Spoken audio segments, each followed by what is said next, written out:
Hello. A good PlaMorning. Oh my god. How did this happen to you? There we go. Hello. It is the morning. I have my cup of coffee and a model kit, and we're gonna continue working on it. You might look at this and you might say, excuse me, YouTube streamer No.A. It seems, oh, also my cat is here. It seems like this model kit is complete. It has legs, it has arms, it has a body, it has a head, it even has a little missile launcher. And I would say, well, dear viewer, you are forgetting the accessories, because this guy has so many goddamn accessories. So we're gonna be building all of those, and then I think we'll have some time for, I want to try doing a little bit of dry brushing and weathering on stream. I think that could be fun. So also I need to drink my coffee. A lot of times when I stream, I'll have made coffee for myself, but then I won't drink it fast enough and it will get kind of lukewarm. And I don't actually mind drinking lukewarm coffee, but it's still yummier when it's hot.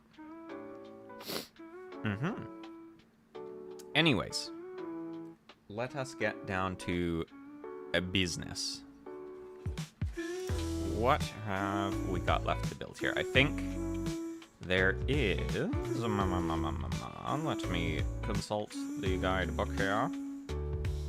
Right. So, he's got a gun that he can hold. He's got another little missile pod for his hips. And another little gun for his hips. And then a big old gun for his back. Alright. Let's make him his little handheld gun. Or his big handheld gun. It's quite large. Where's the instructions for it? Here. Here? Yes. G. Where is G?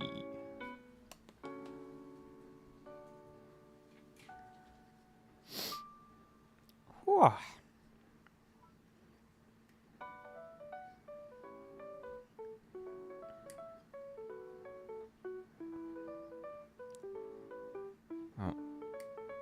Parentheses is calm now. She was, right before I started stream, she was really energetic. She was sprinting around the house and yelling. Going, but I think she spotted some birds outside, so that is now taking her attention.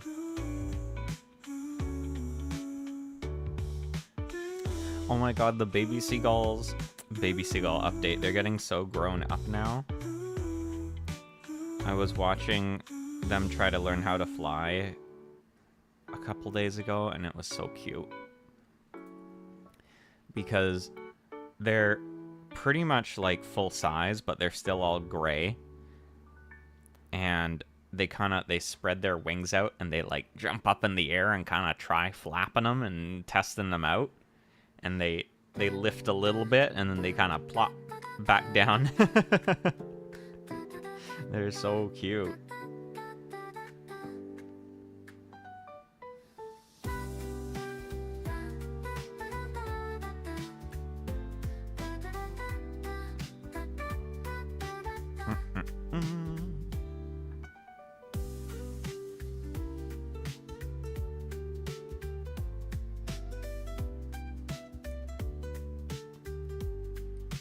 There we go.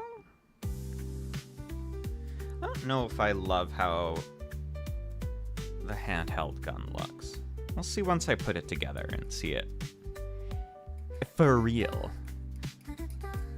But looking at the pictures, I don't know, it's kind of...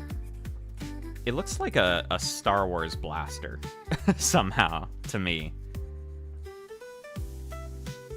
Because it kind of looks like a World War II era weapon with like greebles stuck on it, which is very Star Wars. I really like the big back cannon we'll be building later though, so.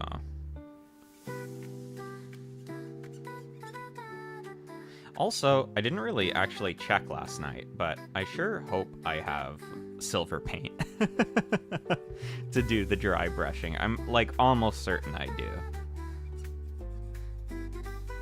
But I'm not certain, so we will find out. It'll be a little surprise. Where is the other? There it is.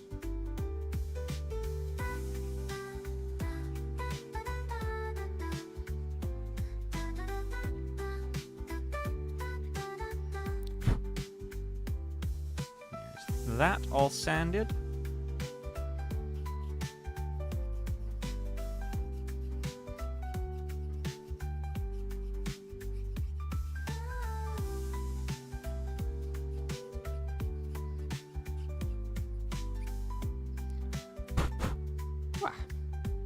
Gets so dusty.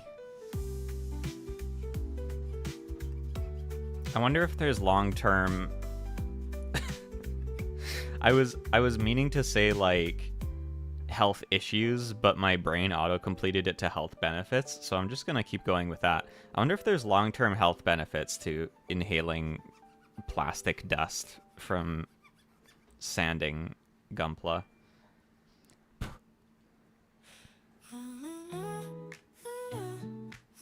Having plastic in your bloodstream reinforces your body, and it makes you less likely to be injured. Oh, this is annoying. It's got a little... Why would you put the...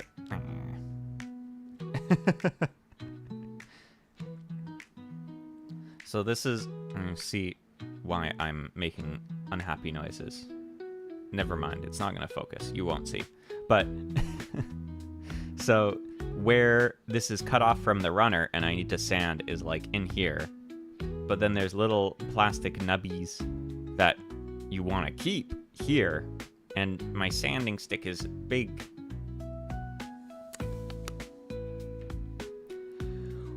What's the problem? Whew. Oh, I stayed up late last night again. I feel like for a while... I was having, like, still sort of semi-normal sleeps on the weekend. Like, I wouldn't really be staying up later than I would during the week, and then I'd, you know, sleep in a little bit, because, you know, a little extra sleep is nice. But I'm back to my bullshit of staying up till, like, 3 o'clock on the weekends now again.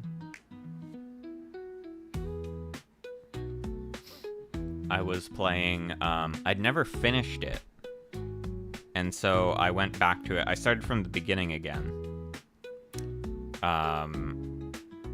but I was playing Lies of P, which if you haven't heard about it, it's like a Souls-like where you play as Pinocchio, and all the puppets are going crazy, and you're the like only puppet with a good boy soul, and you have to fight them.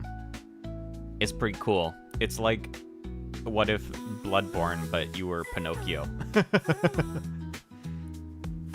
And it's got a lot of neat mechanics going on with it. But yeah, I'd never finished it, and I was like, I should really go back to this game. And so I started from the start again, and I don't know if they patched the game to make it easier, or if I was just better at it, but I had a way easier time getting back to where I'd stopped. And I'm back to where I stopped now, so everything is new from this point on, which is exciting. I think one thing that might have made it easier too is when I played it the first time, I did like a strength build, and this time I've been doing a dexterity build, and it feels way easier to like sneak in hits in between enemy patterns playing with the dex weapons, because a lot of the strength stuff is so slow.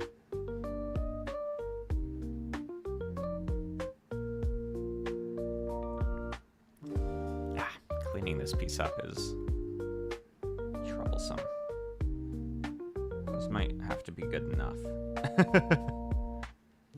This might just be, oh, it's he dropped his gun and the butt stock got damaged.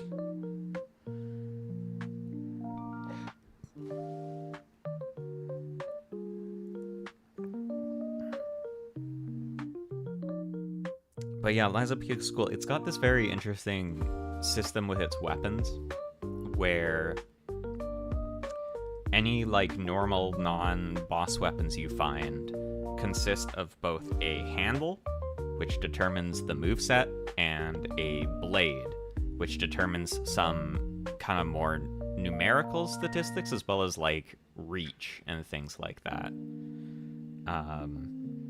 So the blade will determine things like kind of base damage, guard scaling, how good it is at slashing versus how good it is at stabbing, damage type.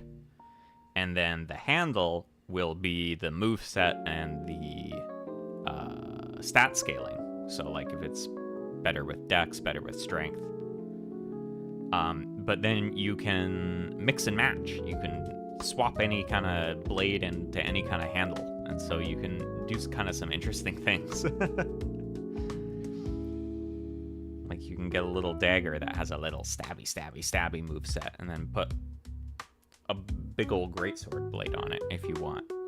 And it'll make it slower as well, which is good for balance, because otherwise that would just be really strong.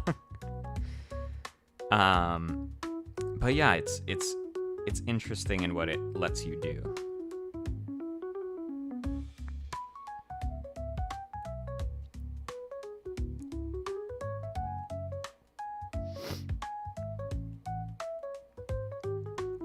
I just got a boss weapon though that I really like, and it's like a scythe, but the blade on the end comes off and it's attached by a chain to the handle, so you can swing it and it whips out. It's so cool. It's so silly. The game is very anime. I think it was made in Korean company? Okay. What do we need here? We need E1 still. E1, E2, and G3. Okay, where's E? Here. Yes? No? Oh, hello, Tracy.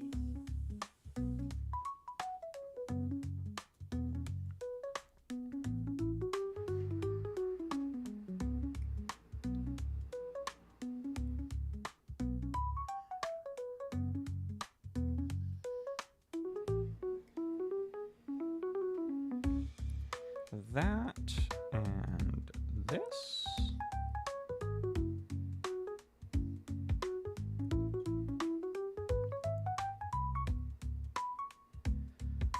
And this. Oh my god, why is the thing attached this to the runner so huge?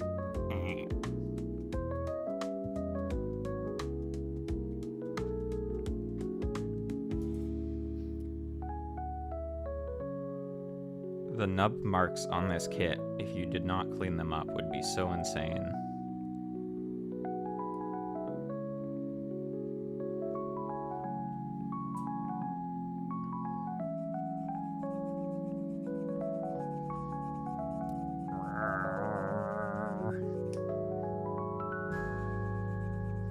I have to shift into sanding overdrive for this.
There we go. Sheesh.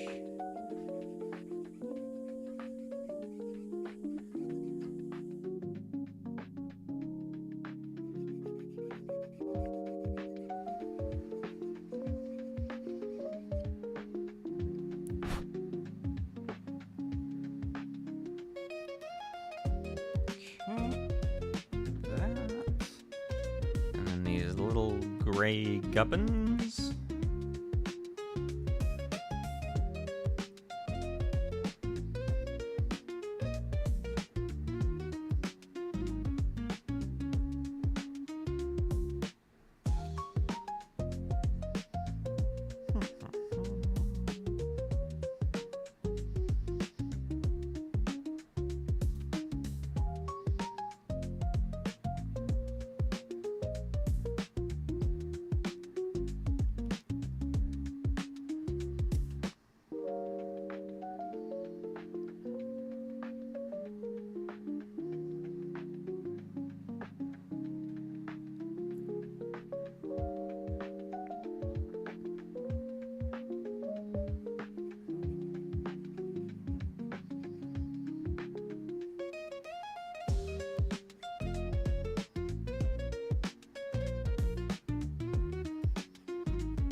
Okay, I'm gonna panel line these before I put them together. Where?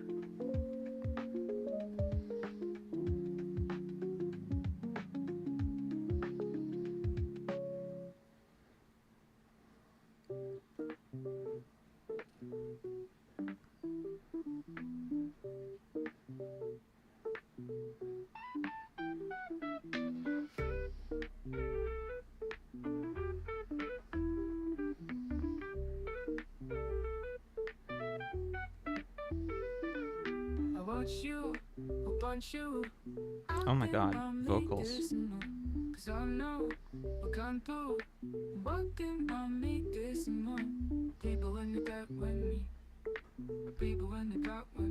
Vocal jump scare.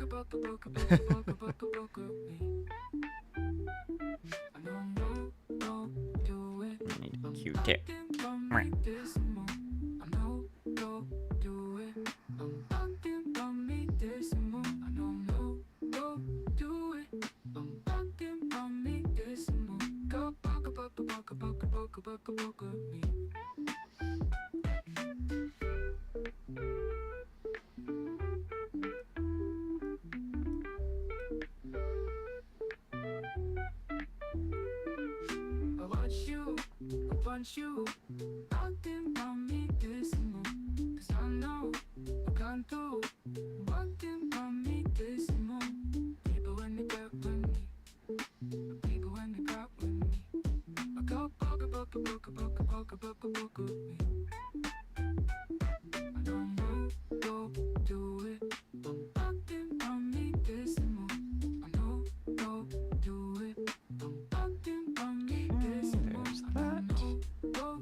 That looks good.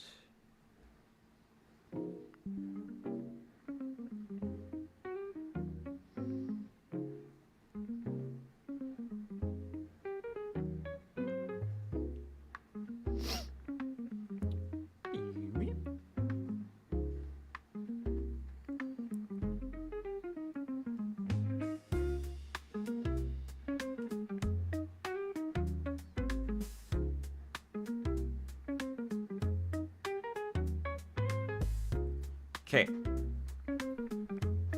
We can actually put this together now. Finally. So this.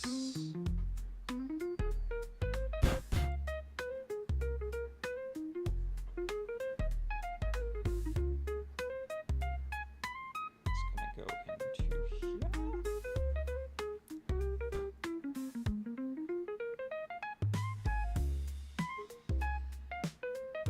And this into here, and then dish on the outside.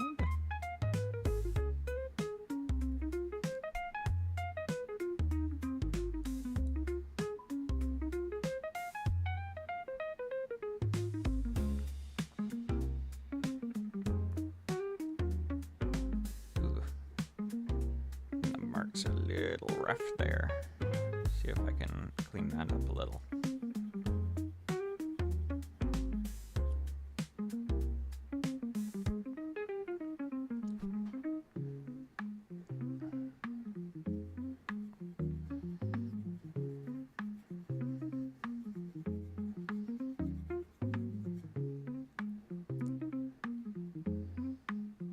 It's a little better.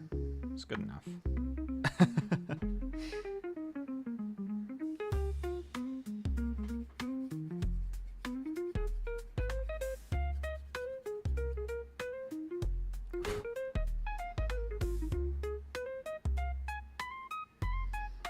And then this guy on this side here.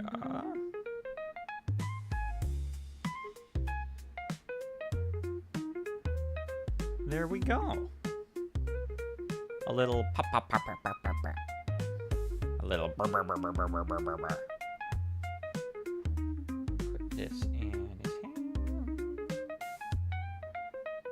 You can hold this, right? Right? Yeah, there you go. I'm a little confused by, I guess they're supposed to be like this. The way the arms bend is a little confusing. But there we go. He's got his shoot. All right, let's do the little waist pieces now.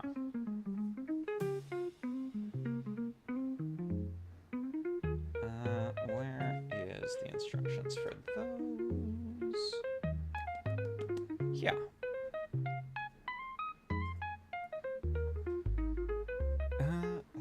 Yeah, here they are. Hi, Noir. Hi, Vino. He just finished his shoot. See? Boop, boop, boop, boop, boop, boop, boop.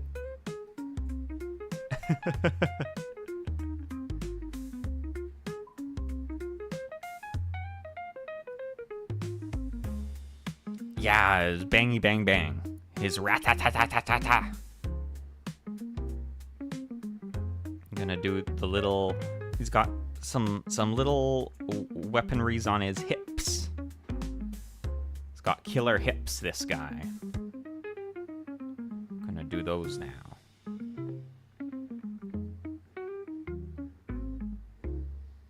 Crosscode 2? I didn't see that. That's exciting. Hold on, I might have to watch that on stream.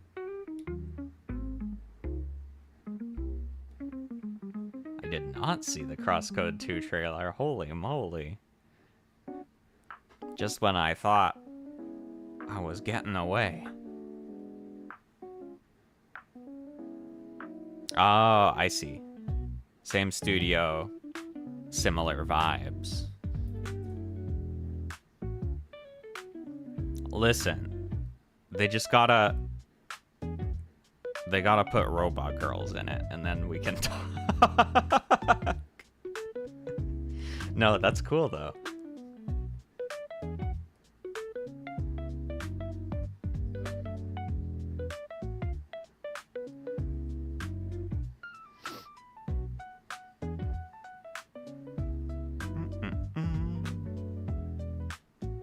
They fixed the perspective. Oh my, yeah, that's pretty big.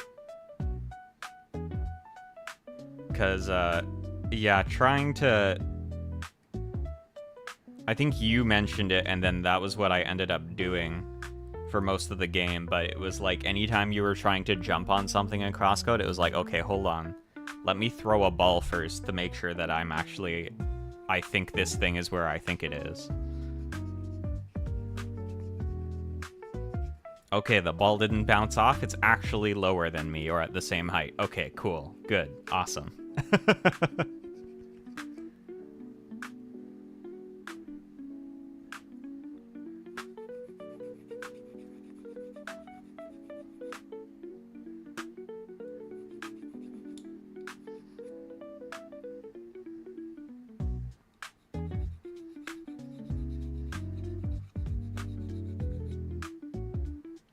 Hold on. I'm going to watch this right now.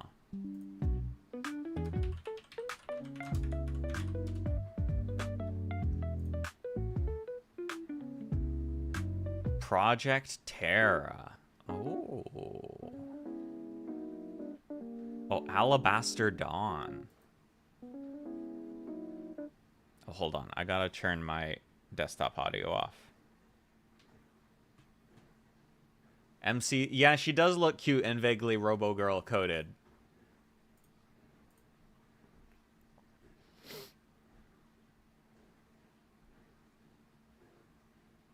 She's even in a pot. Totally a Robo-Girl. Ew. Is that a capybara? Oh, this looks good. That is a capybara.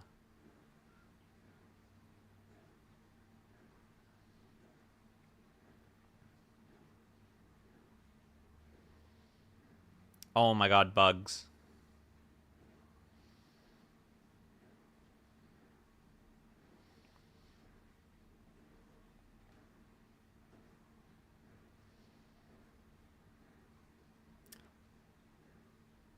The, like, 2D, 3D effect they have going on is really good here.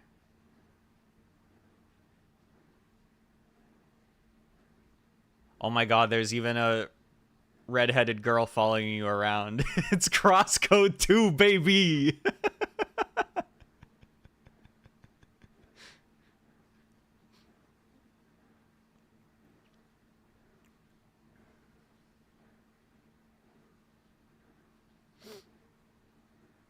Oh, this looks really good.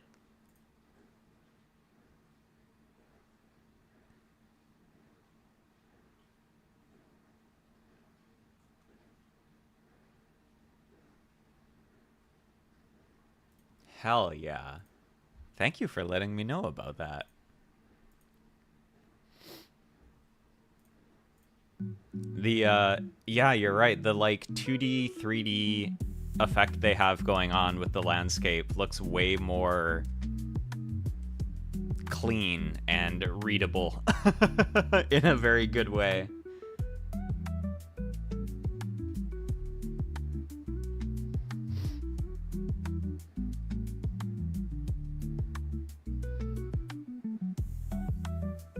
Yeah, farewell ball tossing as a depth gauge.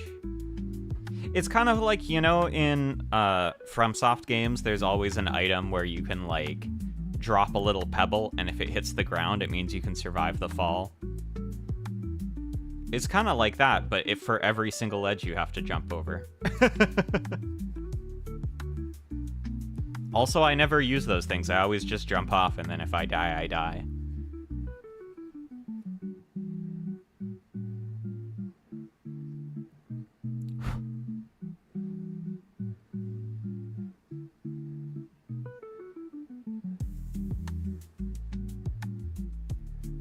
Okay, we need the little red missiles over here. I slip and fall unintentionally anyway. Yeah, and then if you die, you die. And if you don't, then yippee!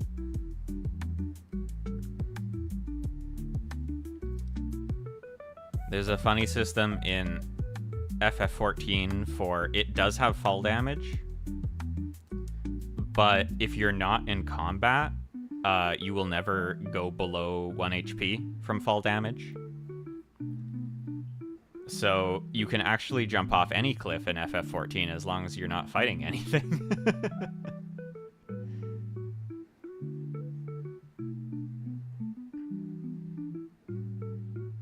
Although most of the time when it really matters is like if you're in a boss fight, and if there's a ledge in the boss fight, it's just an instant death pit, so it doesn't matter that much.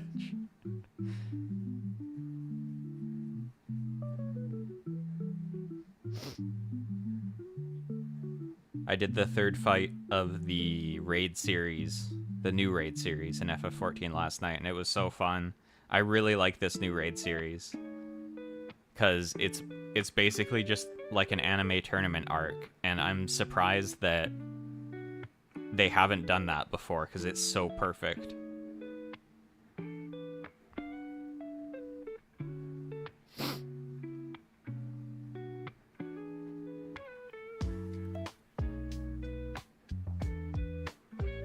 Fate got a new part, eh?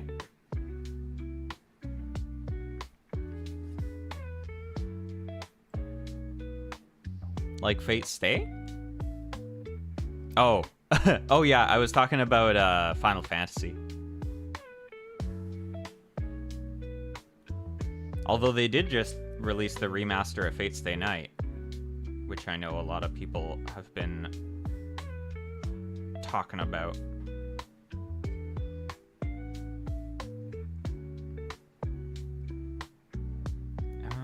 Is this right? Oh, it is right. Okay, cool. But yeah, the third fight in the raid is this like generic wrestling heel type guy, and it's so good. I'm really praying that they reveal that his whole shtick is just like kayfabe and he's actually just the chill dude.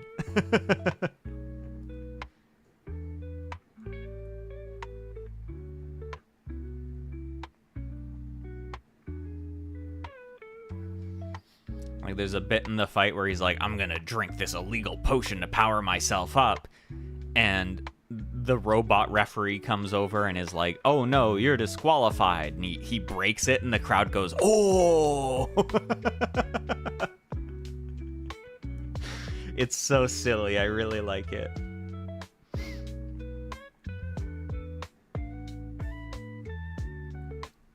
Yeah, I've like dipped my toe into Fate. I've honestly gotten deeper into the other type of moon properties that don't get love because they're not Fate. Like I really love Kara no Kyokai. And I really liked Tsukihime back when I read it. I haven't read the remake though. Yeah, they added pro wrestling into Final Fantasy. It's so awesome. That's what I'm saying. It's like the perfect way to do a raid tier.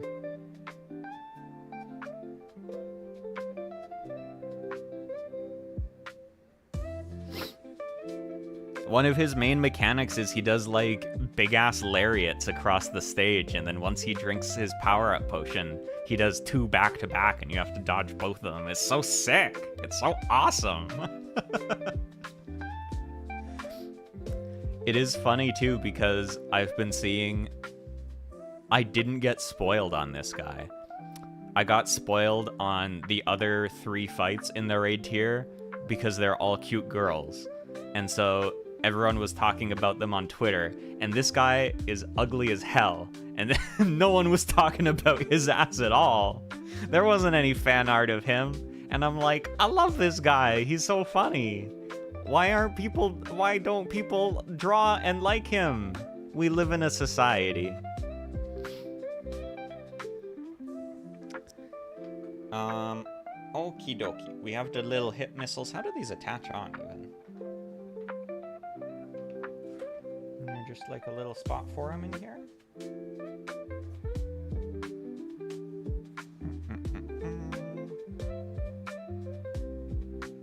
And me.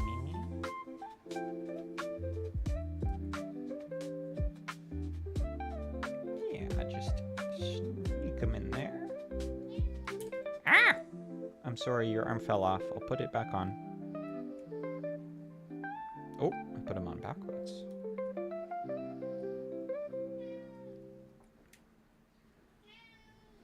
There we go. Little hip missiles. Hi, Theses. Do you want to come up? Come here. But yeah, I'm a Brute Bomber stan.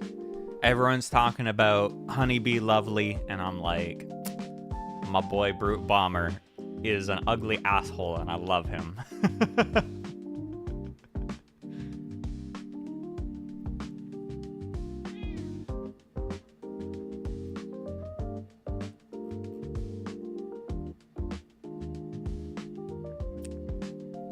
But yeah, I'm really looking forward to the rest of this raid tier, because this is only the first 4 of 12 fights.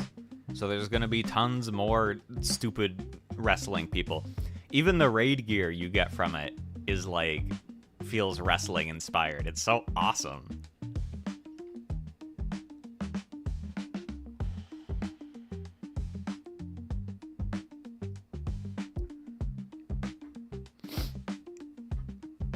I really hope we get at least one mechanic where a boss suplexes you.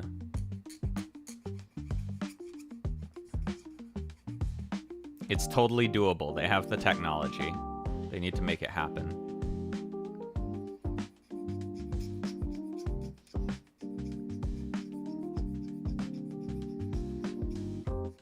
Woof woof. Wan wan. Hi, bun. I was just talking about how I want to get suplexed in Final Fantasy. I think that would be cool.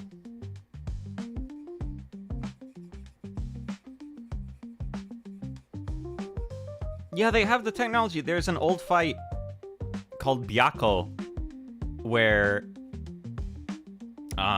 so there's like a common mechanic in FF14 is they'll put this marker that's like arrows on a player, and that means everyone has to gather on them, and then they share the damage from like a big hit, so you have to all group up, right? But Byakko does this version of it where he picks someone up in his big fucked up hand, he grabs them, and he picks them up, and then he puts a stack marker on someone, and he slams the guy he picked up into the stack marker. It's so cool. So they can do that. They just do it with a suplex. Is that romance? Yeah! I think suplexes are inherently romantic because you got to give them a big hug first.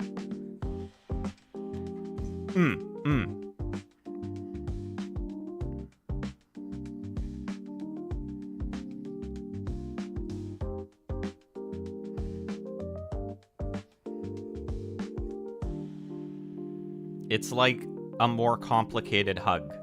It's like an advanced hugging technique. You know, it's not for beginners.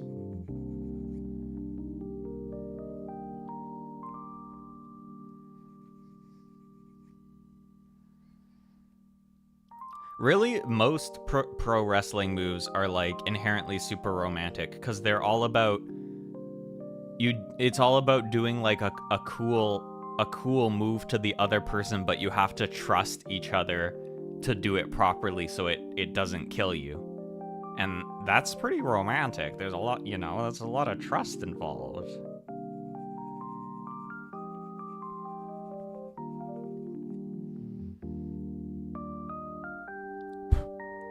Because a lot of pro wrestling stuff is like, if you did it, but not in the way to like sell the bump, but to actually just like try to hurt the person with it, it would like just kill them.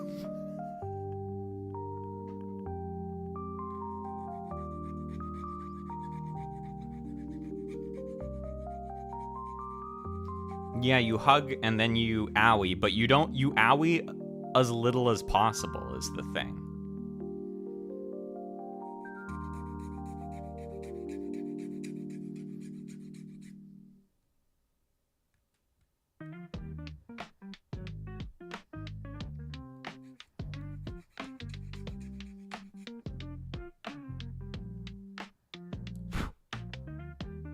Okey-dokey. Almost have the little hip gun. The little hip gun done. It's a rhyme.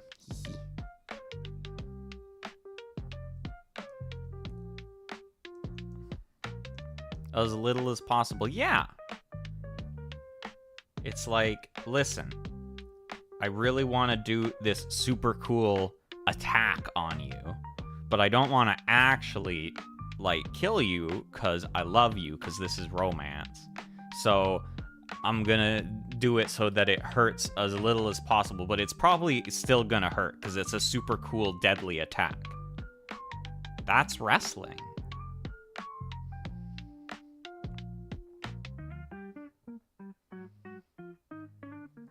And the other person's like, okay, I'm gonna train so that I can get hit with your super deadly attack, but it'll not hurt me as much. And they're like, okay, awesome. Let's train together for years so we can do deadly attacks to each other without hurting each other.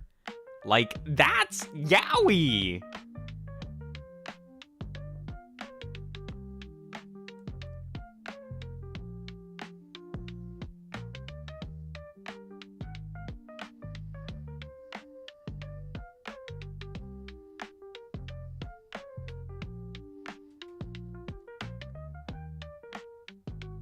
Yeah, that's like buff old man yaoi. It's so cool.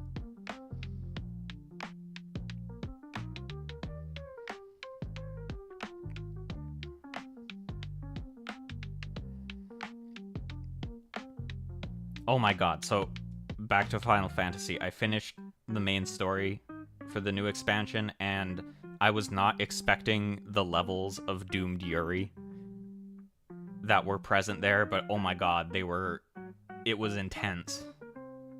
It was crazy.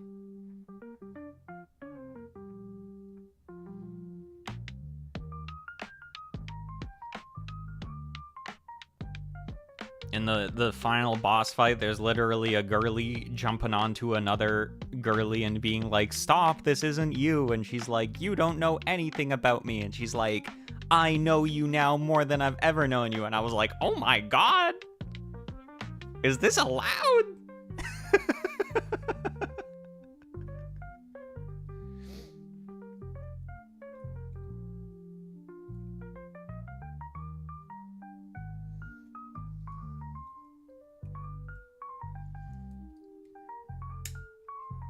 There we go. He's got a little gun in his hips. So you know, if his big pop pop pop pop pop is distracted, he can go from here. And now we're gonna make. He's got a big backpack gun.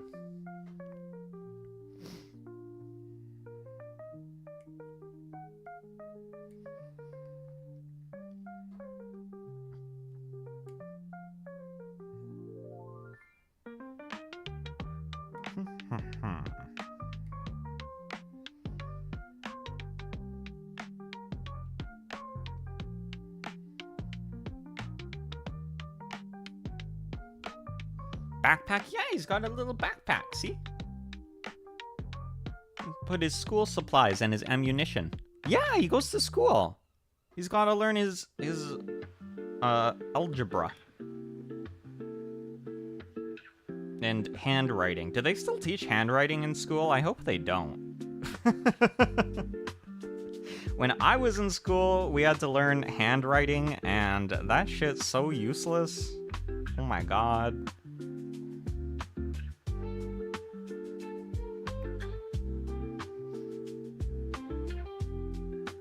Kids can't do cursive? Good.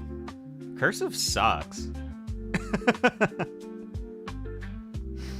I'm a cursive hater. I learned a cursive. See, Bun learned cursive. Oh my god, they're still doing it. Well, I hope they're not still doing it.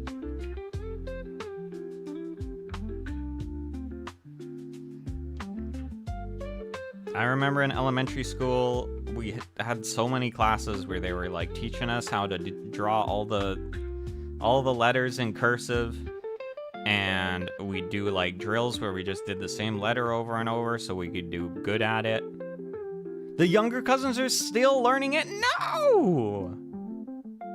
It's so useless. It's like, oh, I sure wish I could write a little bit faster and a lot more a lot less legibly.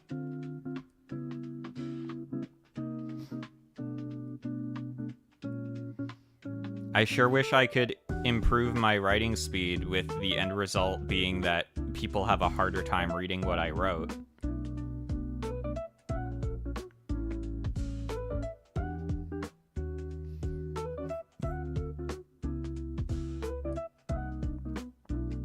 The only time I use cursive now is to sign my name on things. It was for fancy princesses. It kind of is for fancy princesses.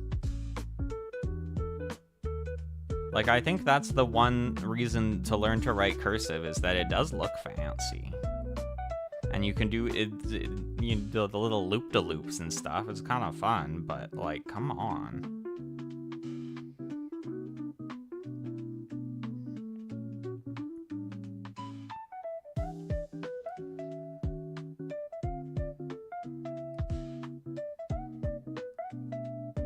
At that point, it's like, don't even bother.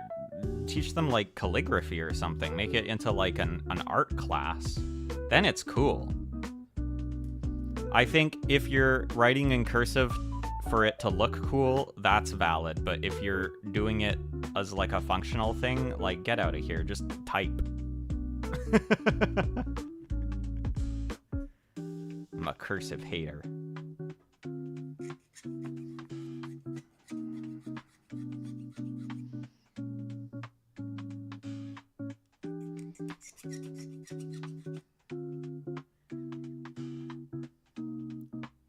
Force them kids to learn fractor? What the hell is fractor? Hold on, I'm gonna Google something really quick.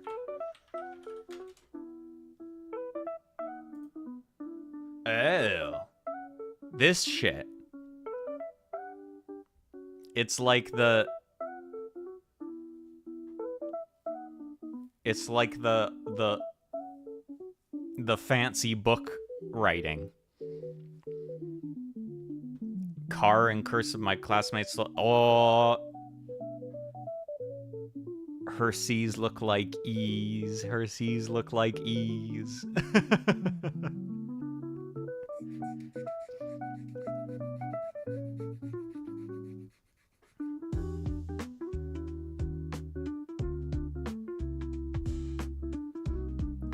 Yeah, I mean, that's the thing though, is, like, fractor looks cool though.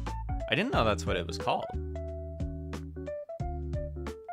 I just called it ye old ass text font. I just called it how SpongeBob wrote the in that one episode of SpongeBob.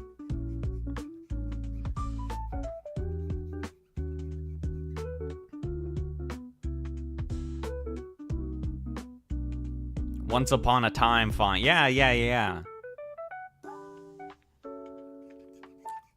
I think, okay, this made me think of another thing that I always think is silly.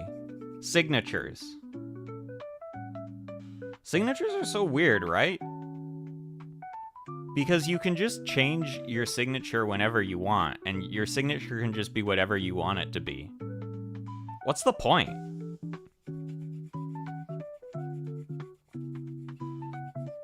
I guess the idea is that if someone else tried to, like, write it the same way you wrote it, it would be hard for them to make it look the same, but it's not really that hard. Like, my signature is just my name written in, like, super shitty handwriting. Like, in really garbage-ass cursive. Yeah, I want to make mine, like, cute. Or, like, cool or something. I should just change it. But that's the thing, is you can just completely change what it is, and it, like, doesn't matter. It actually just doesn't matter at all, but you gotta put it on fucking everything! Yeah, like a cool autograph. It's also, like, the one I do right now is my whole name. It's, like, first and last name in cursive, and sometimes when I have to sign for stuff, I feel like people are like, God damn, this takes so long for you to sign. I want it to just be like a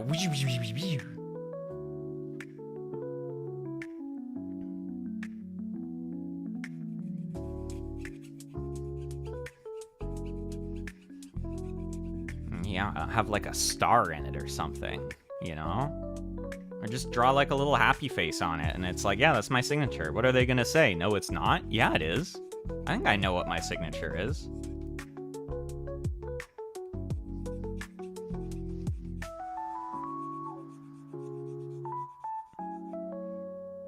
Yeah, like that, like bling bling. Someone asked me to sign my signature, and I'm like, do you have a glitter pen? I can't draw my signature without a glitter pen.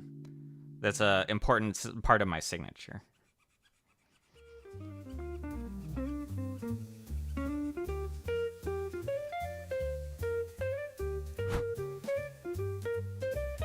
I wonder if they'll... Yeah, see?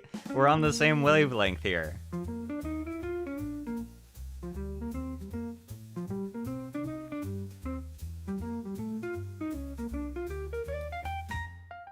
My signature is, I take out a Pokemon sticker and I put it on the piece of paper. There you go. My signature today is Electrode.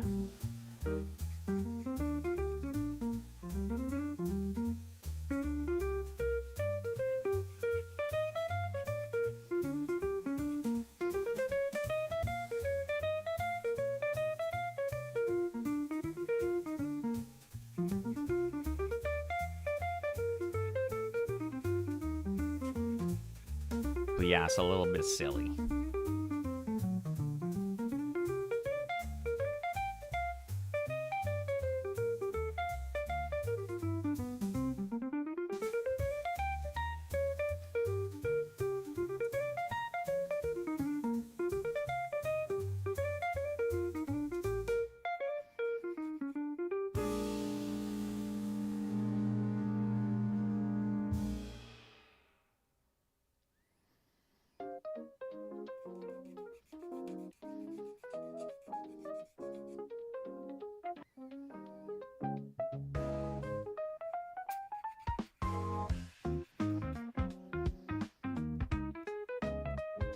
I think the idea of robot signatures is cool, because if you're a robot,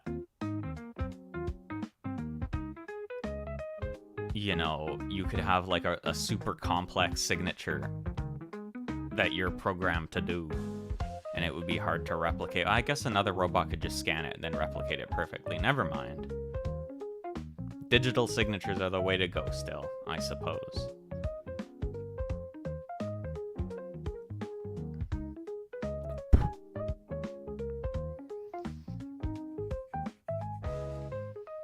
But that's the thing, is like, if you were a robot, you could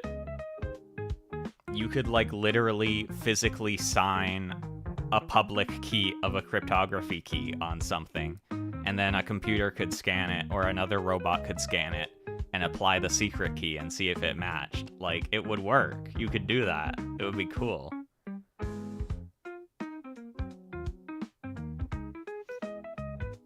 Just type your signature.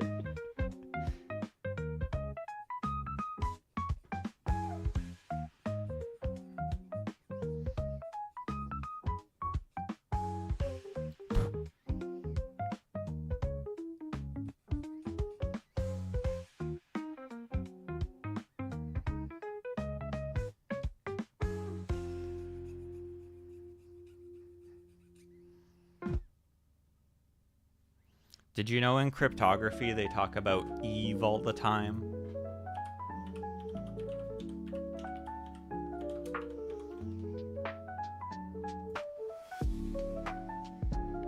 Or Alice and Bob, I think, is the ones they use more now. I thought we used Eve too. Yeah. It is Eve. So it's when I was learning about cryptography in school, it's always about Alice and Bob are trying to send each other messages, and then Eve is trying to spy on what they're saying to each other. And you gotta stop Eve from figuring it out. It's fun, it's like a little game.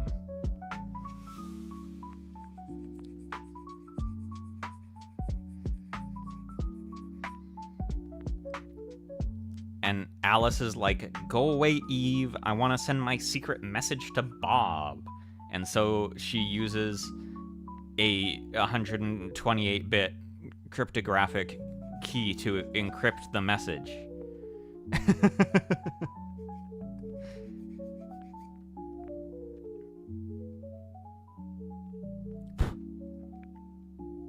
What did Eve do? She's an eavesdropper. That's what she did.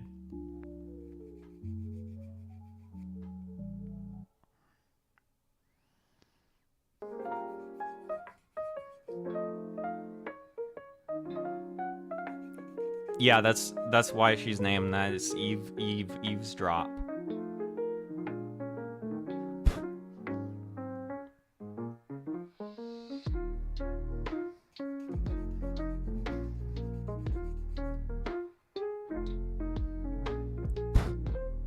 And Alice and Bob are named that because they're just like the most generic-ass white names, I guess. Eva's a queen.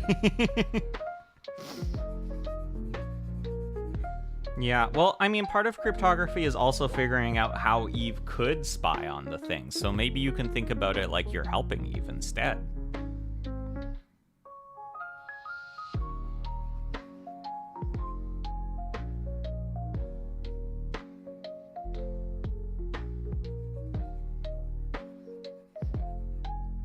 Eve is such a queen because she will use a million computers for a million years to brute force the encryption, just so she can read the tea.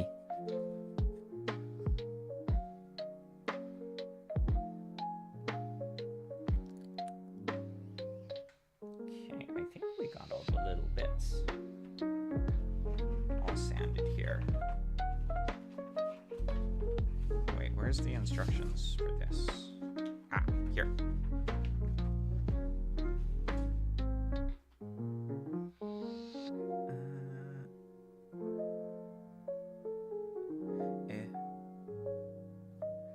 Okay, where's K?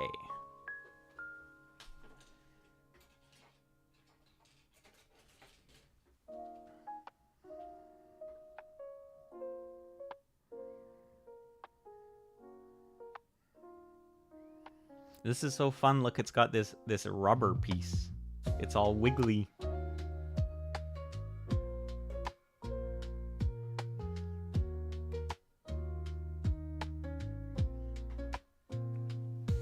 A wibbly wobbly bit.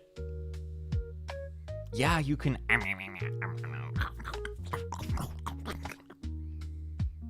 Yummy.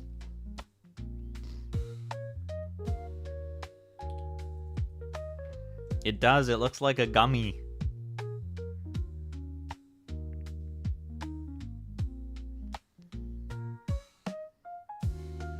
Honestly, if it was like pink, I don't think I could hold myself back from eating it. Gray isn't a very appetizing color, you know?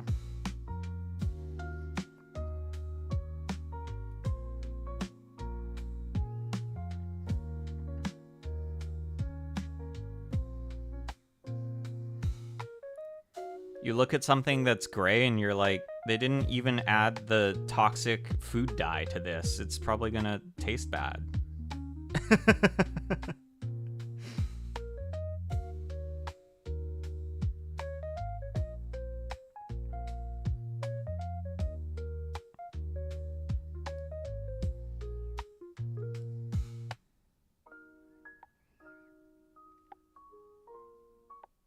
Beauty and the Beast have gray stuff. Did they eat gray food? They should eat good food instead that is like bright yellow.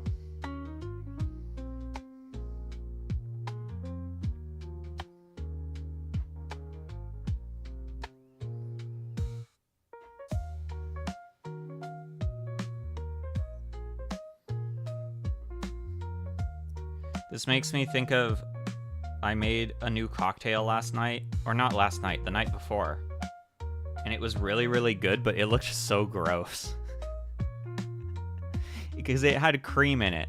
And any, like, shaken cocktail that has cream in it looks kind of nasty. It looks kind of like, you know. But it was so yummy. It was like Galliano and creme de cacao and cream, like equal parts, and then shaken on ice.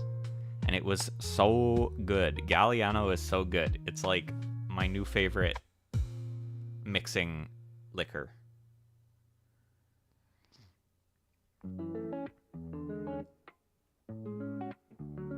It's like vanilla-y and herby and yummy.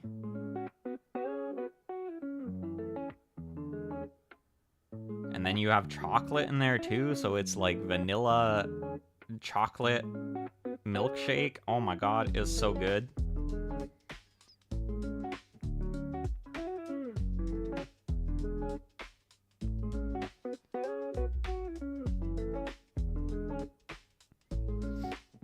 Drink shaking stream. I should do like a bartending stream at some point. That would be fun. The problem is though, is like I like mixing drinks, but my alcohol tolerance is pretty low, so I usually only make myself like one drink. So it's kind of hard to do a stream based off of that.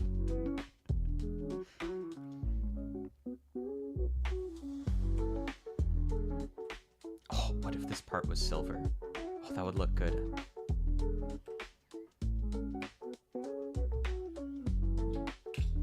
Valhalla, but real. Actually, oh, hold on. I'm gonna get something. I just got it in the mail yesterday.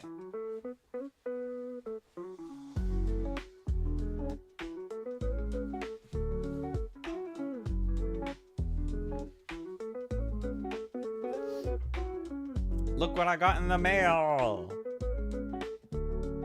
It's cool, isn't it? It's they made this book of drink recipes for the drinks in Valhalla. Woo! It's so cool. I haven't made any yet because I just got it. And some of the ingredients are kind of weird and I don't have them. But some of them seem good. Yeah, I definitely want to make some. Some of them seem good. Some of them seem kind of nasty, but I feel like that's accurate to the game. So...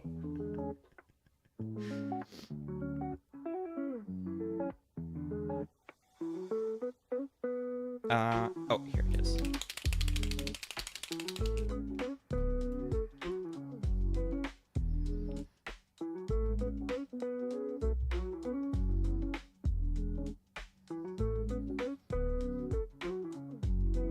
I want to pick up some Midori today because quite a few of the ones I'm interested in making ask for Midori, and some of the other cocktails I've been interested in making are like, use Midori, and I'm like, I don't have this. So I want to pick some up for my bar. It's green, and that's also fun. I think the funnest liquors for mixing drinks are the ones that are like super colored. There's an ingredient just called Midori. Yeah. It's like fruit based. What fruit is it again? It's like a melon liqueur. And it's got a bunch of green food coloring in it.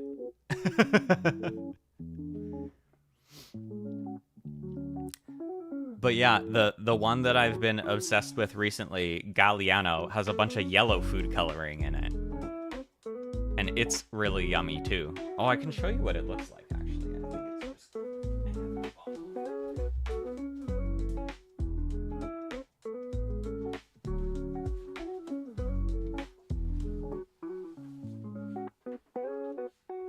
And it has a cool bottle. See? This is Galliano. And it's really yummy.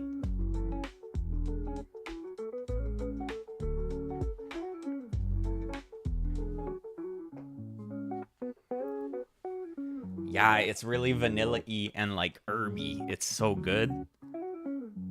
But yeah, I wanna pick up some Midori for my bar. Because there's a lot of interesting things that use it, and I don't have any.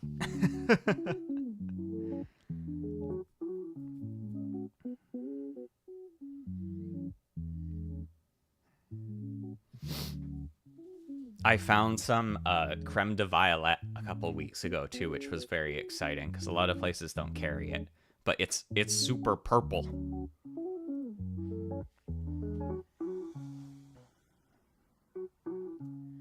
Okay, that's silver. Panel line this.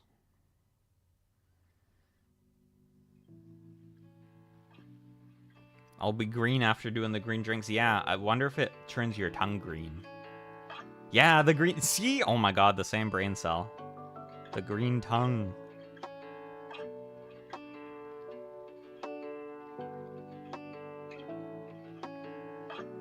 And then blue curacao is the other one that's like a classic in a lot of drinks. And it's like super blue.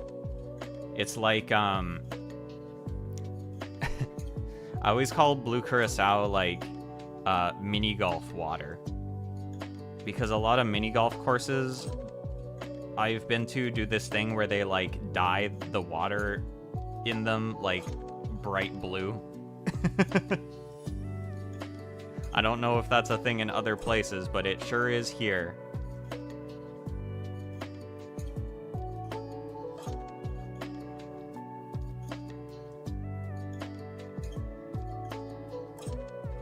Yeah, exactly. Having them be funny colors is so fun.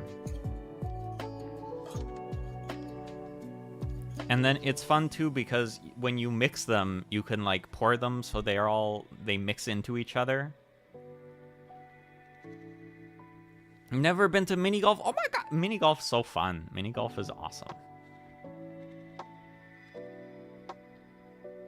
I think instead of having golf be a televised sport, they should have professional mini golf. I think it would be so much more fun and interesting to watch.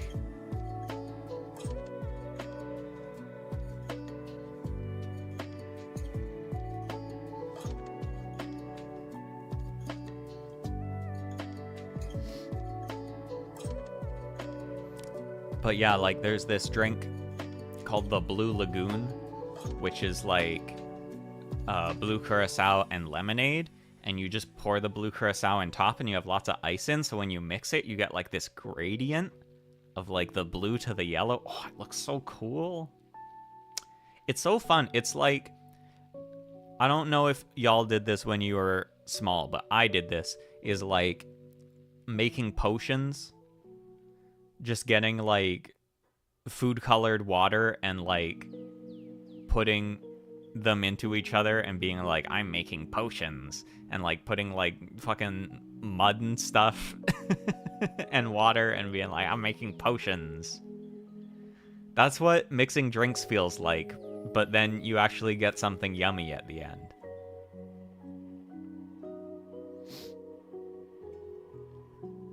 It's my inner witch / alchemist is like, I wanna make powerful potions.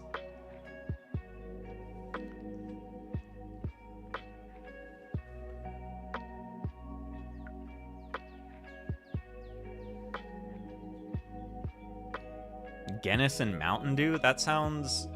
I don't know about that.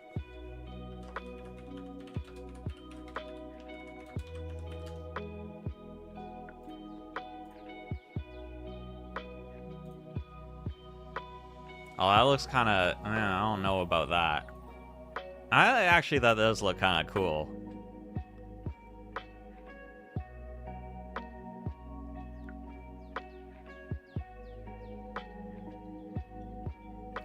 Actually, I think I took a picture of my Blue Lagoon. Hold on. I'm gonna send it to myself so y'all can see it.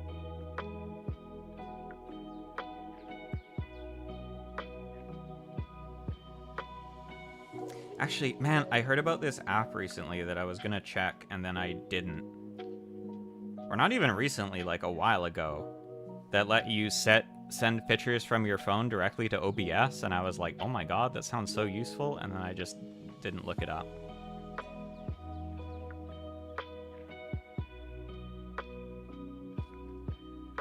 Hold on, I'm gonna show you my Blue Lagoon because it's so pretty and so awesome, and you're gonna be like, wow, Noah's so good at making potions. Um, um, um, um, um, um.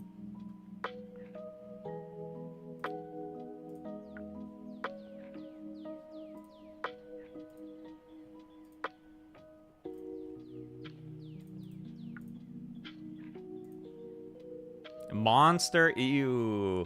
I don't like energy drinks.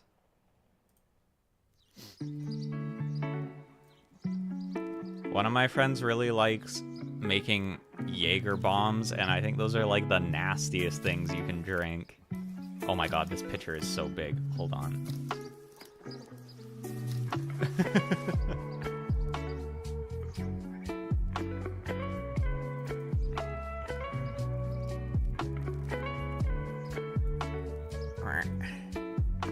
OBS, please. Actually, can I just like resize it through properties? Nope.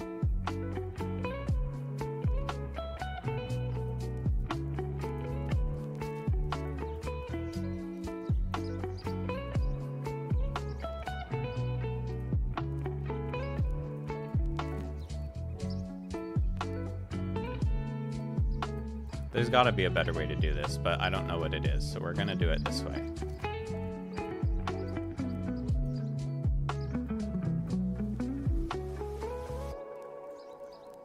Look at that! Look how beautiful that is! It looks like me. Yeah! It's like, what if No.A was a drink? I feel like it needs some orange in there to be me.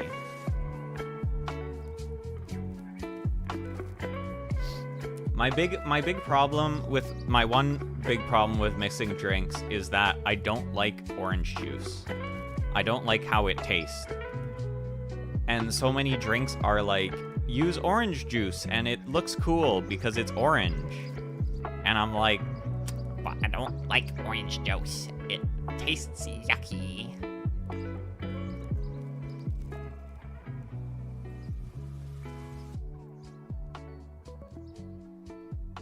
Car windshield wash, yeah! Exactly, it's like drinkable car windshield wash. You're allowed to drink this one.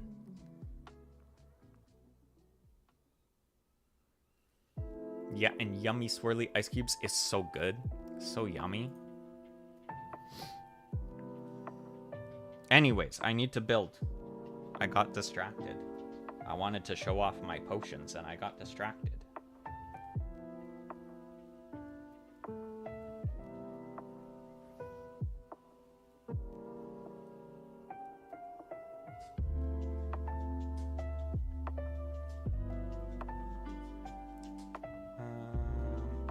Wait, hold on.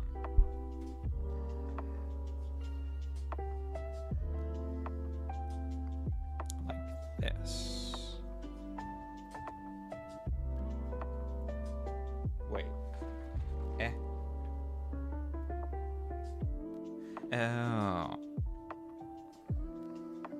We promote alcohol consumption. We love to drink.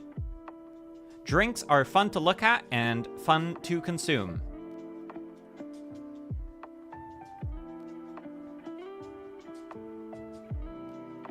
Yeah, you know what the problem is with the youth today? They're not drinking enough alcohol.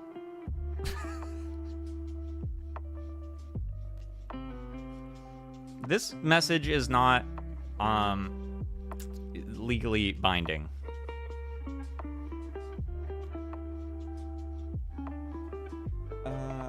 Okay, how is this going together?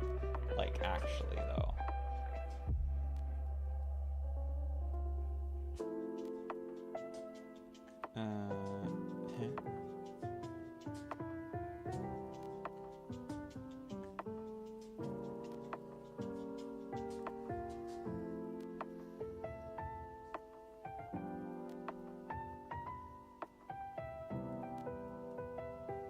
This is up here.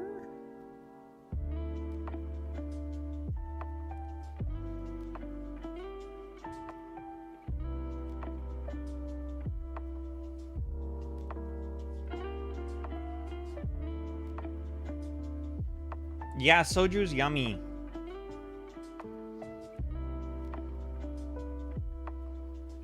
Do you have like the what brand is the one I see all the time? The Chamisul?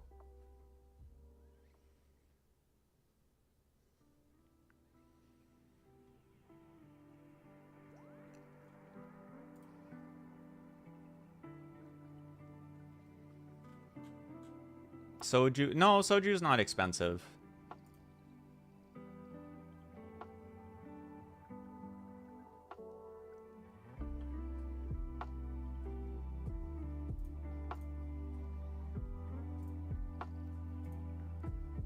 The potion making is kind of expensive, honestly. I think that's what is stopping the kids from making more potions, is that making potions is kind of expensive.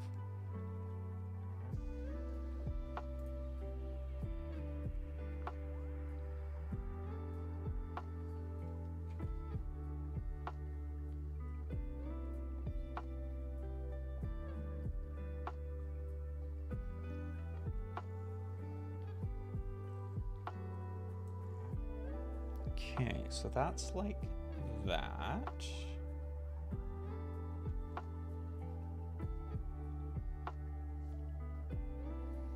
And then this on here, like this. Wait. Eh.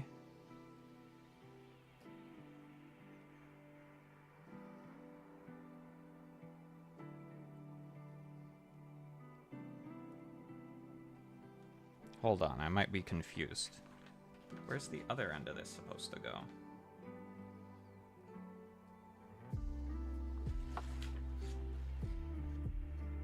Oh, I see.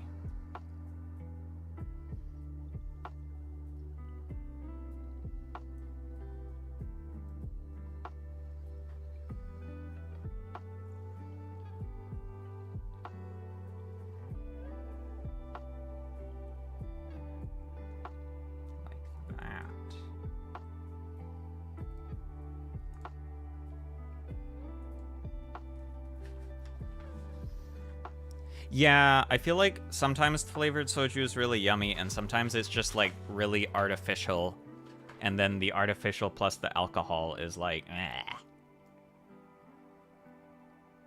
So it is kind of gotcha.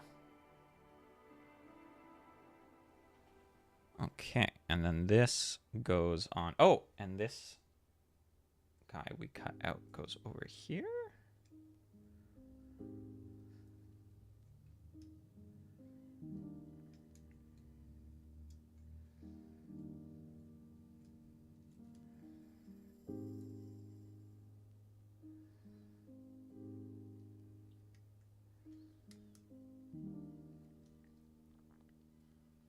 Yeah, I feel like it depends on what kind you get. Like, for instance, vodka often tastes really kind of artificial and medicine-y, but if you get, like, nice vodka, it can taste actually, like, pretty good just on its own.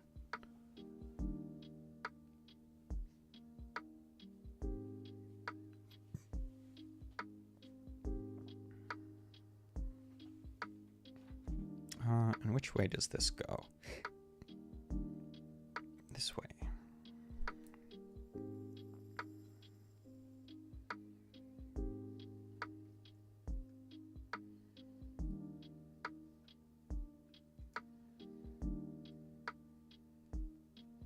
But maybe that's just me being bougie. Actually, if you get the good vodka...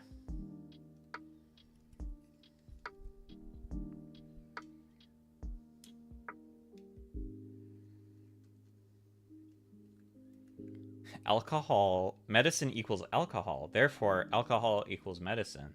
Therefore, if you're sick, you should just drink alcohol. Yippee! Look, we got the cannon with, it's got like the ammo belt in the backpack. And then it...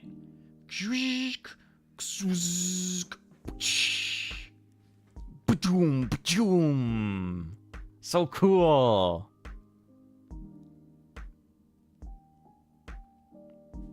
And then folds up. It's so awesome. He's ready for school.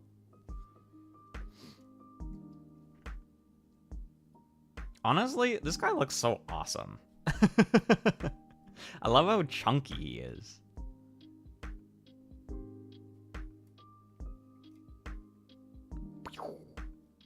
All right, here's what we're gonna do. I am gonna go to the bathroom and I'm gonna find paint, and then we're gonna dry brush him. This is gonna be my first time doing real painting on stream, so if I screw up, you can't laugh at me or I'll cry. But I will be back. Please enjoy Ghibli coffee shop music to put you in a better mood. Lo-fi hip-hop, lo-fi songs, study, relax. Well, I am gone. Why is the paint sourced from the bathroom? Don't ask questions.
Okay.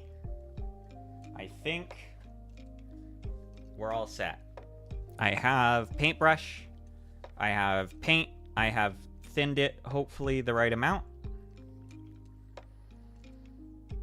Unfortunately, I don't have any paper towel, but I'm just going to be putting the excess off on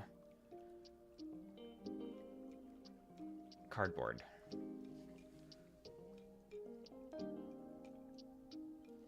So dry brushing is basically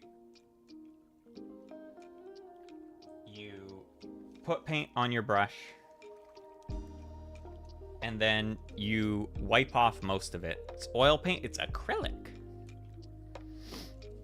And then I'll do a little thing on here to make sure it's working. And then you've got almost all of it off, and then you just do little brushies.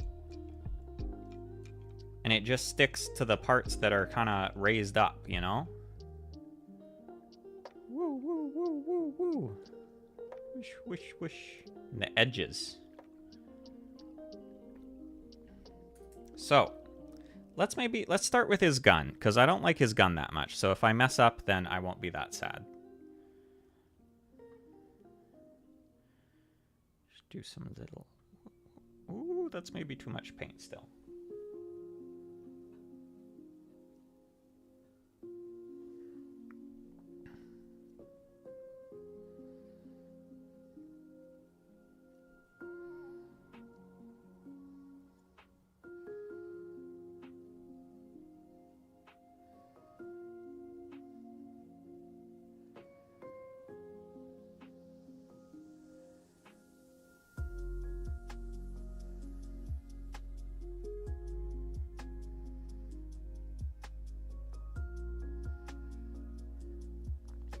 And probably a lot of this is not going to show up well on camera, because if it's really obvious, you're using too much paint. But this is kind of what then you get it like. And it's like, ooh, it's beat up, it's weathered.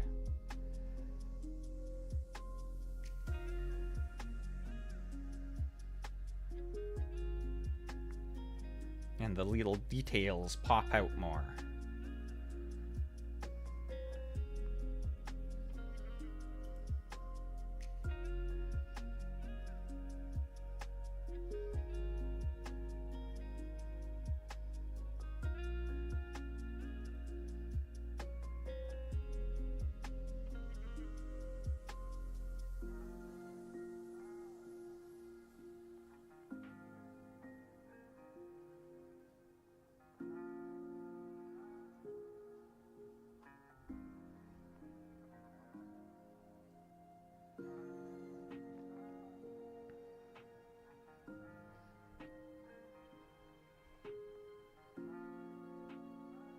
There we go. Actually, this is starting to look not bad.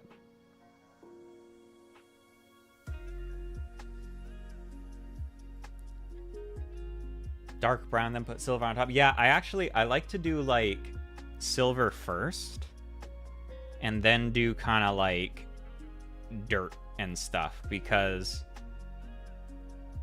at least the idea in my head is that the silver is where the paint has been chipped off, right? And you can see the metal underneath.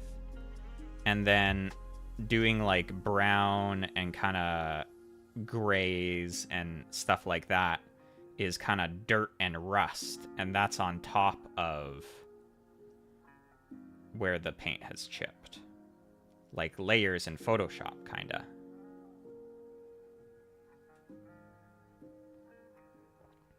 Yeah, I actually have, I'll show you after I'm done this. I have a weathering kit that has kind of like dirt and rust stuff. And it's basically, it's like a little makeup kit, but for models. And instead of to make them look pretty, it's to make them look dirty.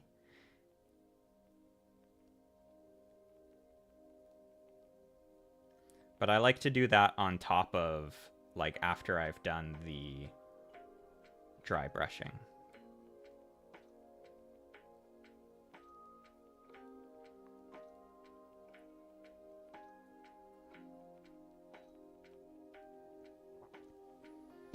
I think one thing that's tricky with dry brushing is that it's easy to make it look really good on dark plastic, but on lighter colors, it's harder to make it show up.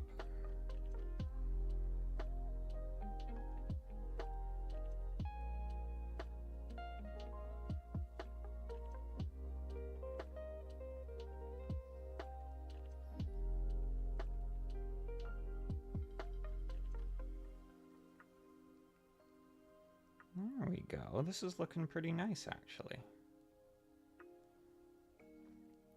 You can see,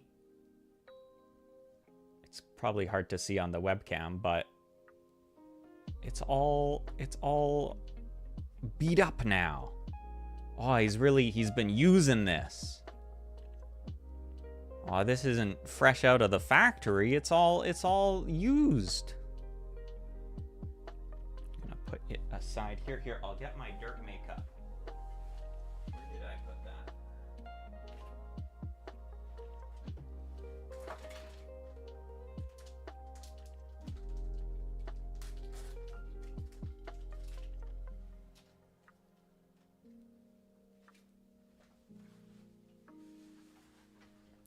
See?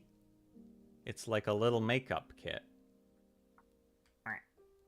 It's even got a little makeup brush. But for yucky.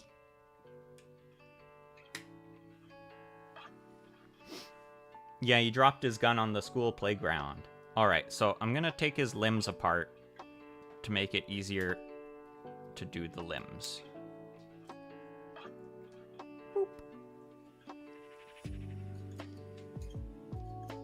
You can do eyeshadow, yeah!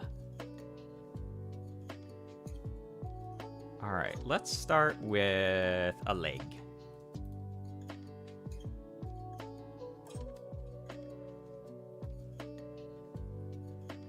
A little more paint.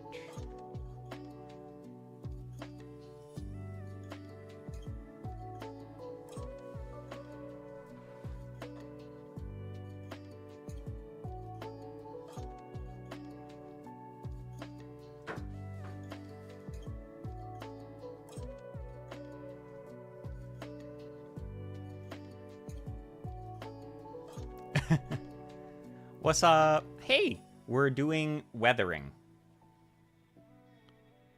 His skis should be really weathered, I think, because these would have a lot of contact with stuff. That's the other thing to make it look good, is I think you have to kind of consider, like, how much each thing would actually be beat up, you know? Because if you just put it everywhere, then it's like, well, I guess it's fine.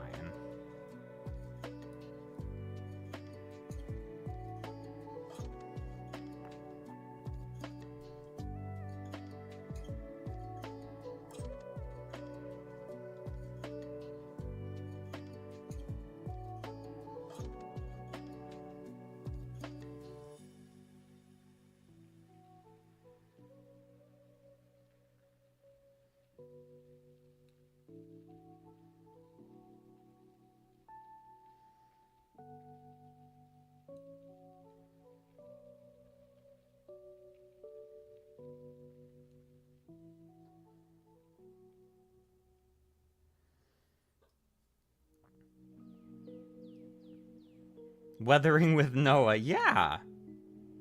I haven't seen that. Isn't that the one that people feel very strongly about one way or the other? Wait, isn't that a movie by that one guy that I'm a hater for?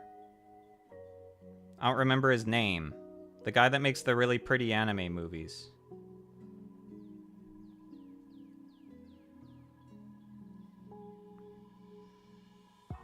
Damn, why can't I remember his name? I should remember his name. I'm a hater. I should be keeping my enemies close. Shinkawa!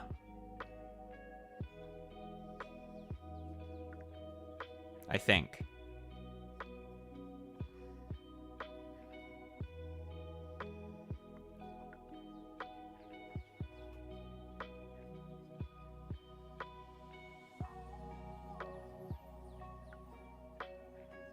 Sorry, there actually isn't much to see on stream. I was hoping...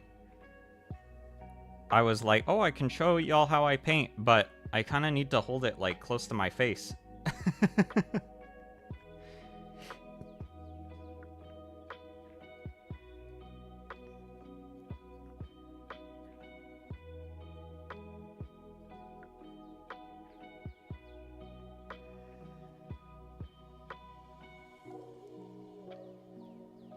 Makoto Shinkai, that's it. I don't like that guy. I'm a hater.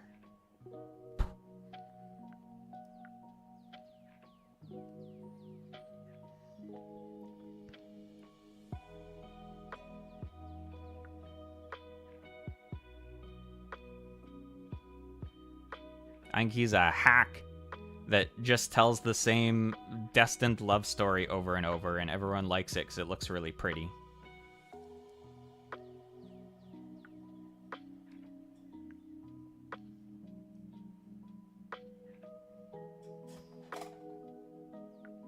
Makoto Shinkai be like, what if, okay, and stay with me, guys, but I know, because I know this is pretty revolutionary, but what if there was a boy and a girl? Okay.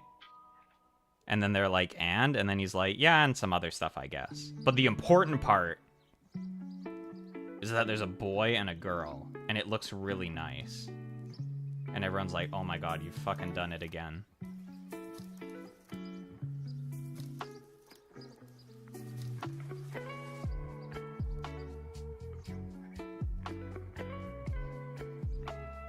I think the only Shinkai movie I, like, kind of liked was Kimi no Na wa, like, Your Name.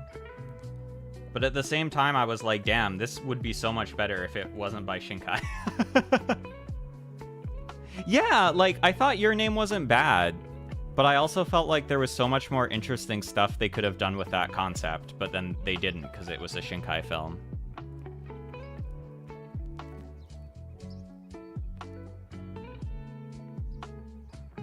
I haven't seen the one where there's a guy that's a chair. I don't know if that one's good at all.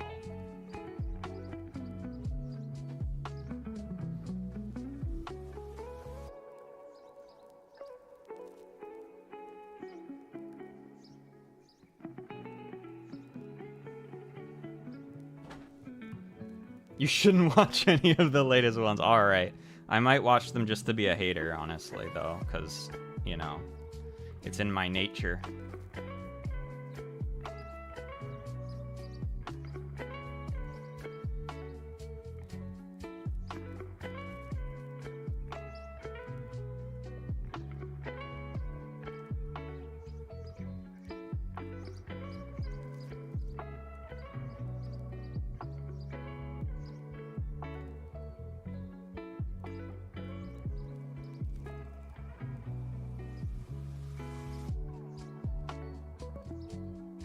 Chair one is Suzume. It's a college guy and a high school girl. Oh boy.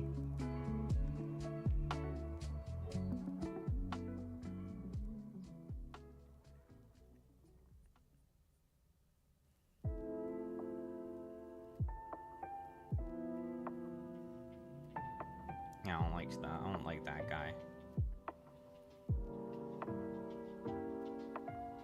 I'm glad I'm not the only one that's a Shinkai hater.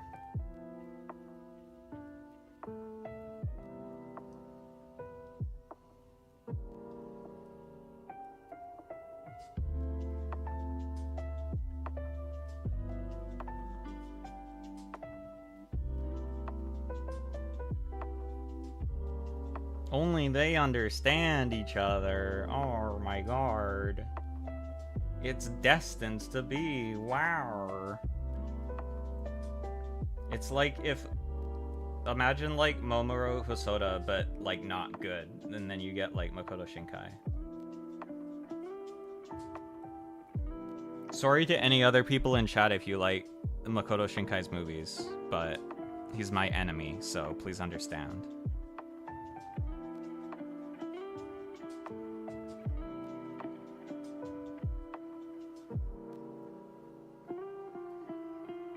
Okay, I think this leggy is looking pretty good. Also, I was right. The rivets on this kit look so good once you dry brush them. Oh my god. They just pick up the paint so perfectly. Look at this. Oh my god, it looks so good.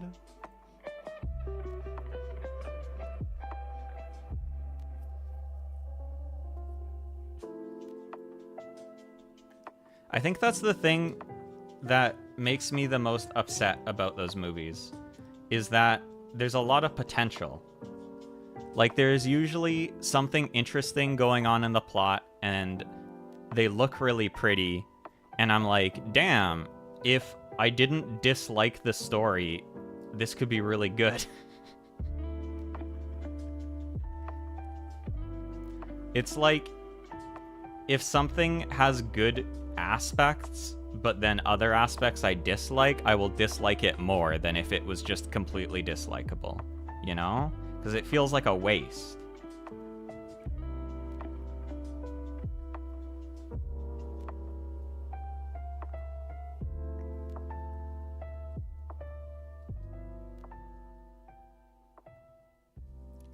I've only seen the Feet movie with the age difference. Which one? But I'ma say I'm a Makoto Shinkai stan just to be the contrarian. Alright. I'm gonna have to... When the war happens, we'll be on opposite sides. I'm sorry.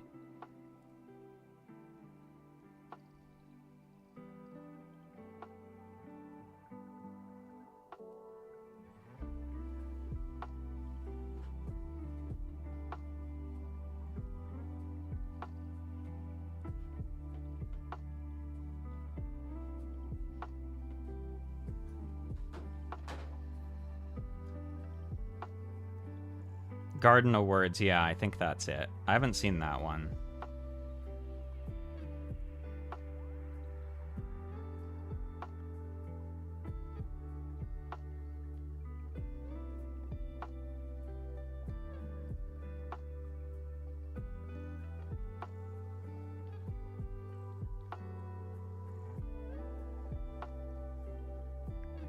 But yeah, I did go, I went and saw Suzume, or not Suzume, Kimi no Na wa in theaters with friends, and I had a good time, and I enjoyed it.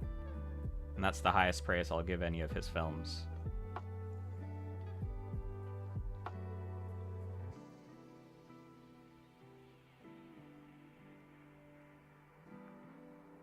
But there were still things where I thought, like, man, it would be really interesting if this happened, and then of course it didn't.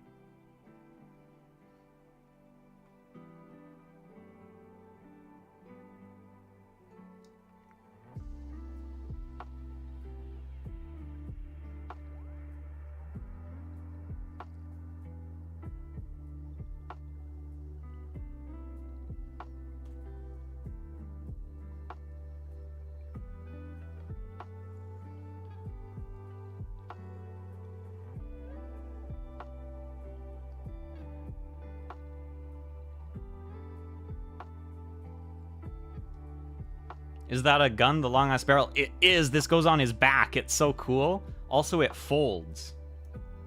So it folds up like this, and then the barrel... So awesome.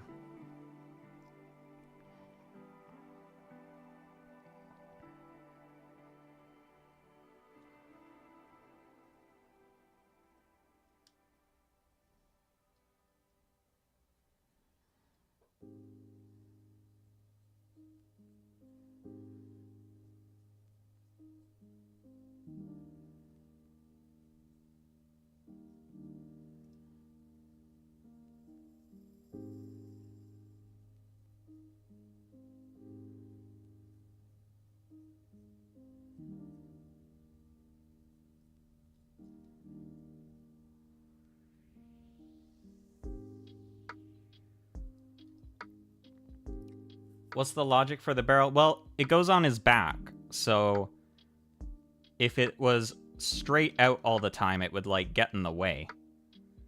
So the barrel can fold up, and then it's not in the way. And then when you need to shoot, it just folds together, and then you've got a long barrel. And you can shoot accurately at far distances, is, I think, the idea.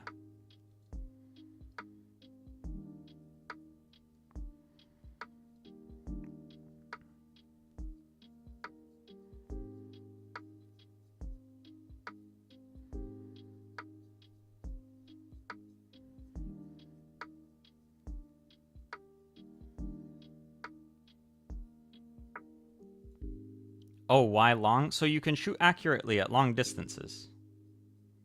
It's like ballistics, I think. Also, from what I understand about guns, is like if the barrel is longer, you can make the bullet go faster because when it's in the barrel, all of the gas from the explosion is providing force to the bullet. But once it leaves the barrel, it's no longer pushing the bullet. So the longer your barrel is, the more acceleration time you get, you know? Like if your barrel's really short, you only push the bullet for a little bit, and then it poops out, and then the gas whoosh everywhere, and it's not pushing anymore.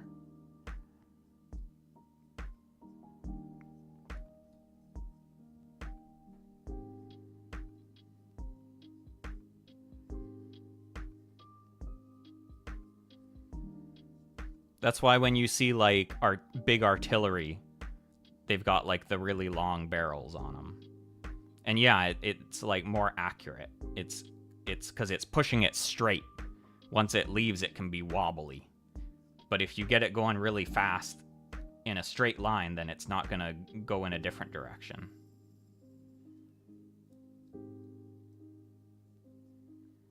I think.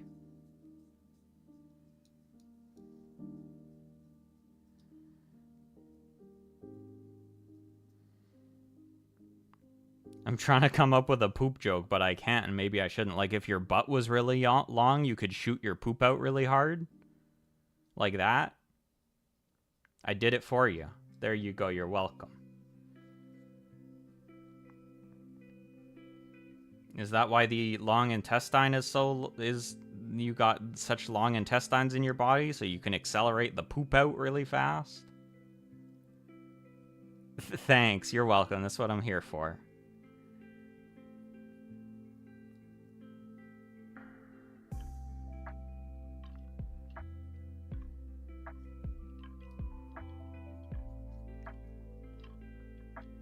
Shark cannon, yeah.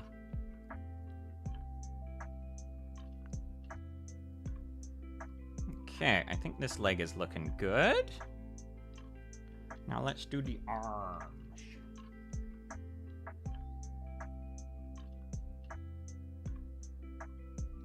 Make his knuckles all dirty. Because he punches guys. He's a tough boy. He does burglary. Gets in fights.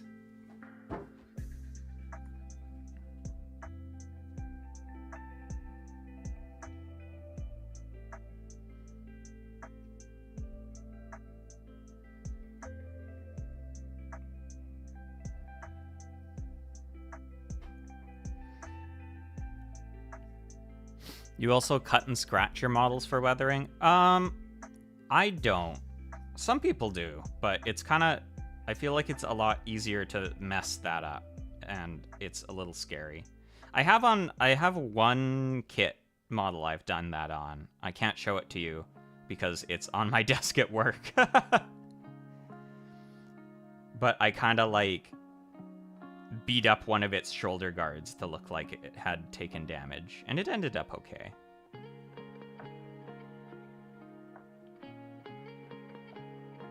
Honestly, dry brushing is really relaxing because you don't really have to be precise. You just kind of like, a little bit here, a little bit here.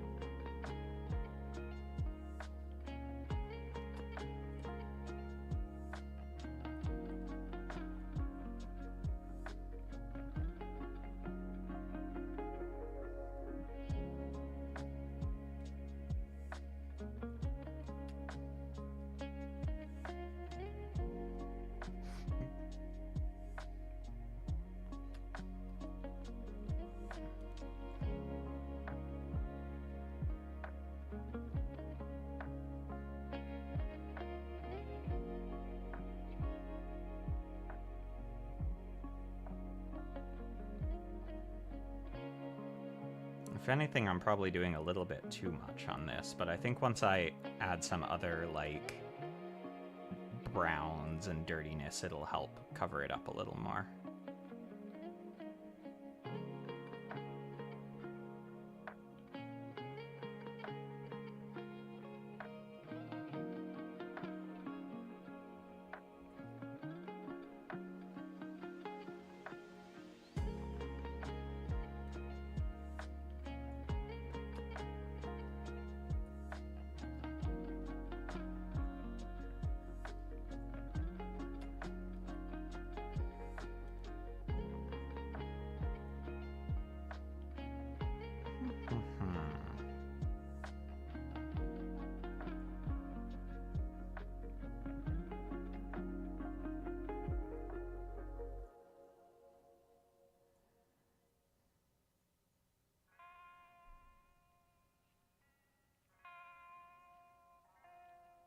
There's that arm.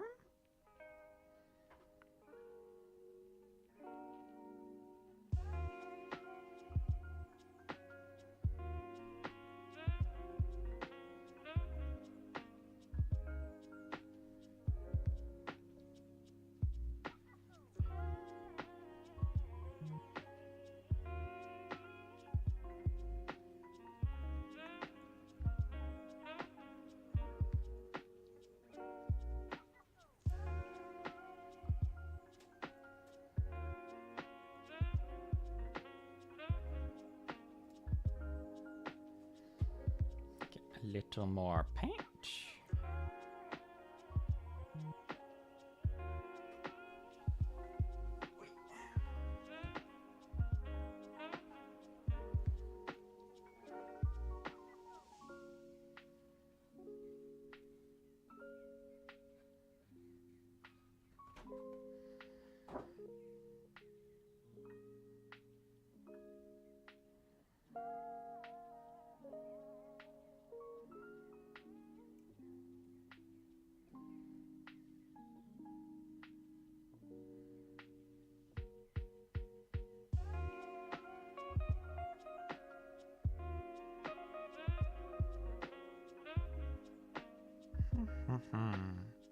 I'm like going into a painting trance right now because the music is chill. Hopefully that's not paint fumes.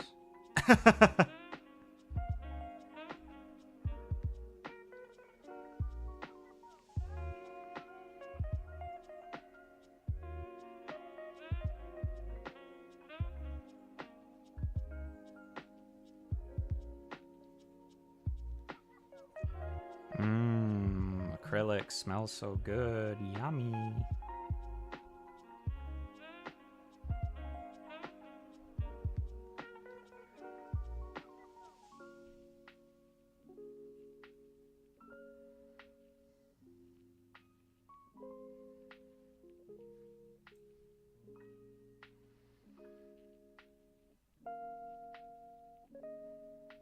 Yeah, just a little bit of paint fumes, like as a treat, you know?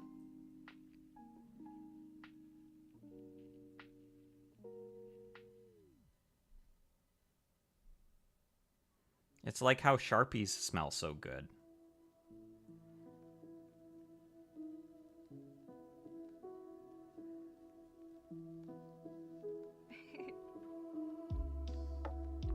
Who's laughing in my Ghibli coffee shop music to put you in a better mood? Lo-fi, hip-hop, lo-fi songs, study, relax mix. Why are they laughing? This is for serious work. There's that arm done. All right, body time. Oh, actually, let's do the cannon first.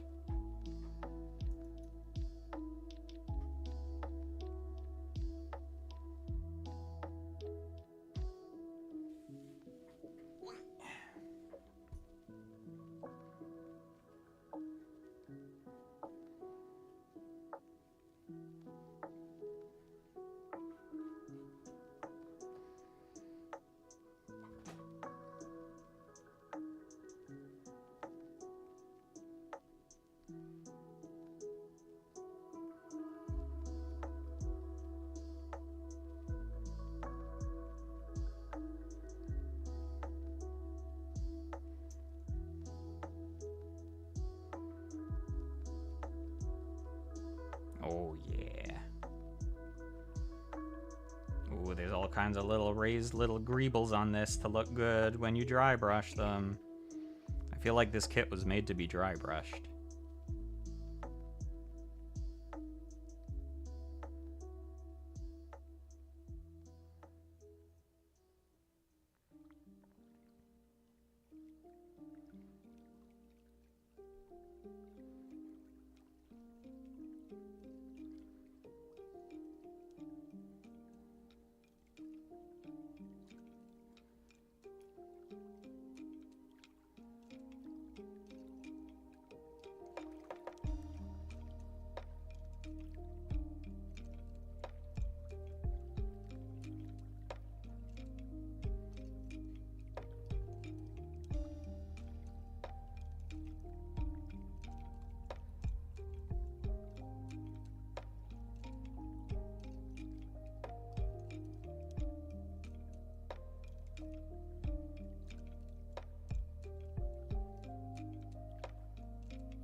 There's that. And now let's do the body.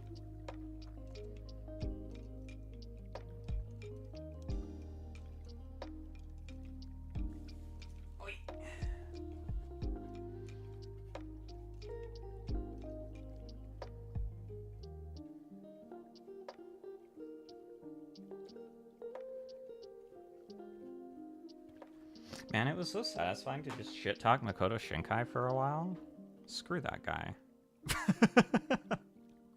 Actually, I should take all the little bits off so I can properly get at the edges. How dare he make movies I don't like?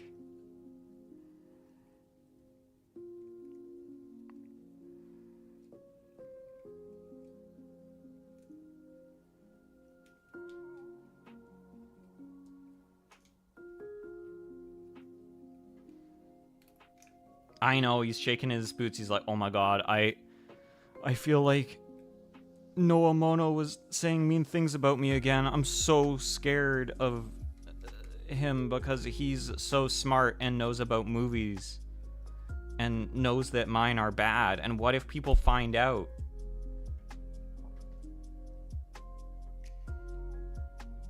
Yeah, you better be scared.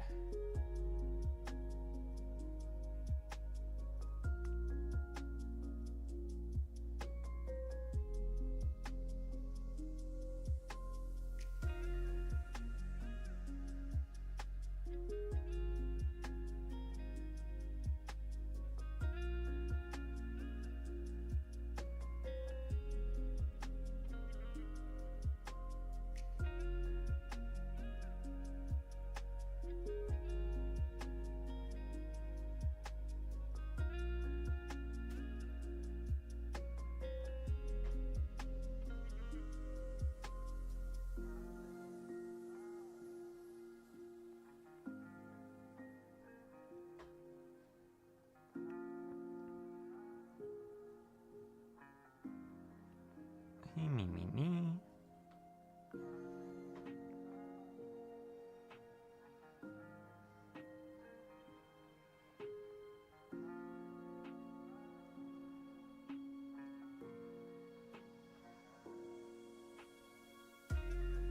All the good artists that make my films are gonna be like, oh my god, I didn't realize that these were bad, but now that I've watched No.A Mono's stream, I understand the truth.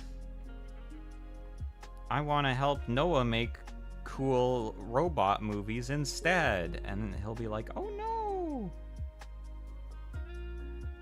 That's what would happen, I think. That's what he's scared of, you know?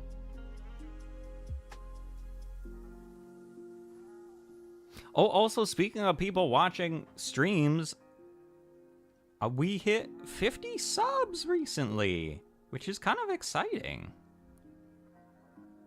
I feel like that's a small number to some people, but it's like, wow, 50? That's crazy.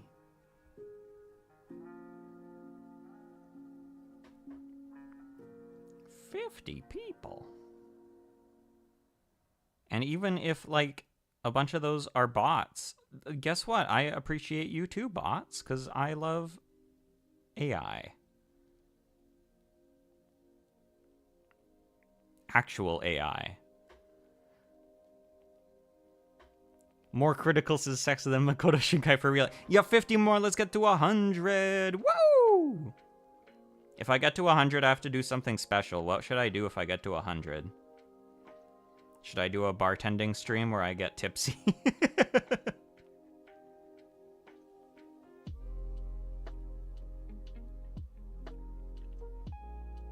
Do I have to make a fan design? Makoto Shinkai wishes he had 50. Oh my god, he so does. He's so jealous.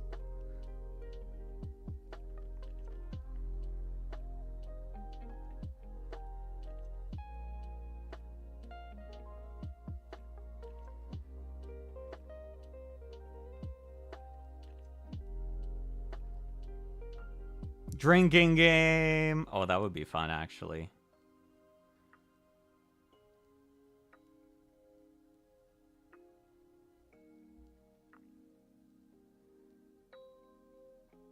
Drinking game slash bartending.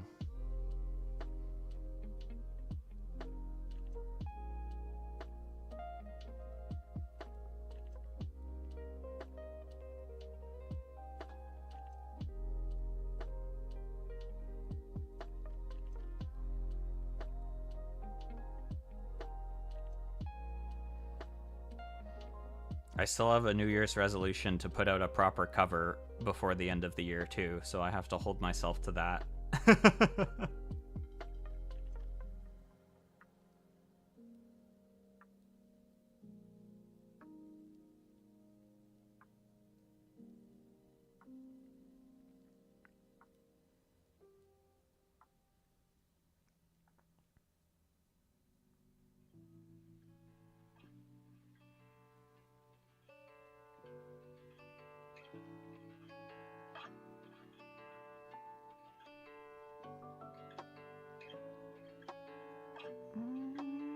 I think that's good for this. Maybe a little bit more.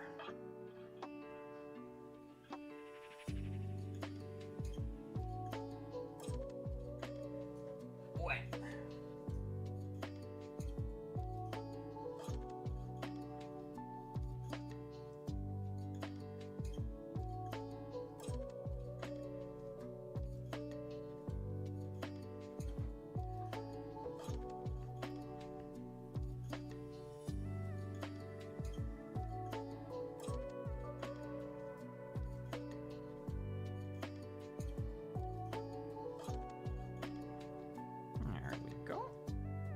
The missiles.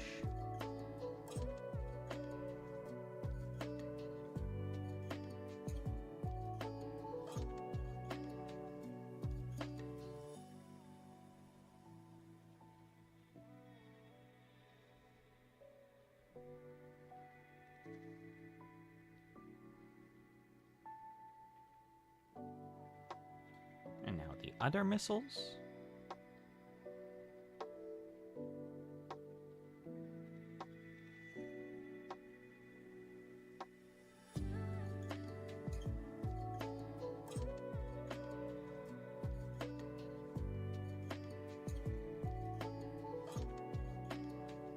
This sounds so familiar, but I don't know.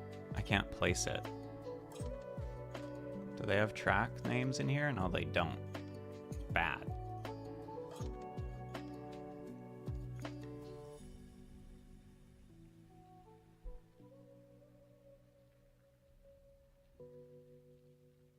I don't like it when music playlists don't have the track and artist names. It's like, you should credit them.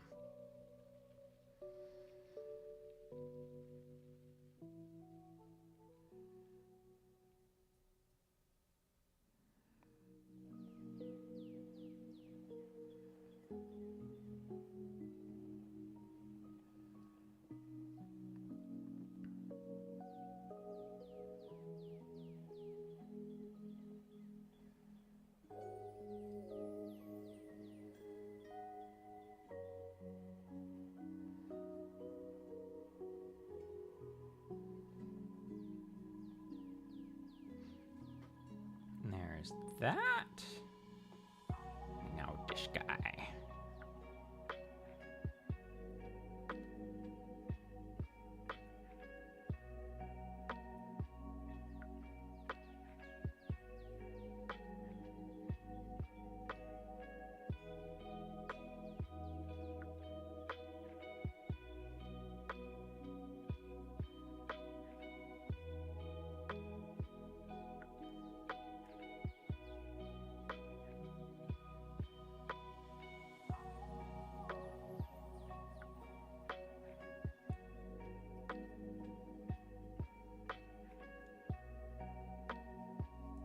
Need more paint.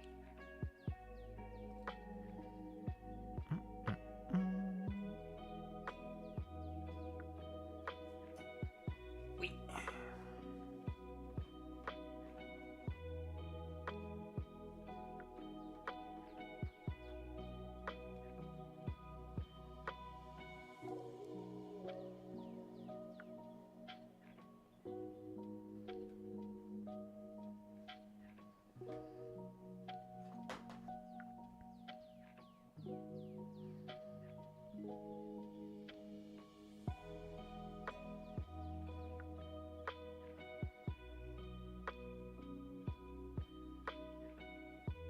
I was thinking about when I was in the bathroom, because y'all were talking about poo-poo paint.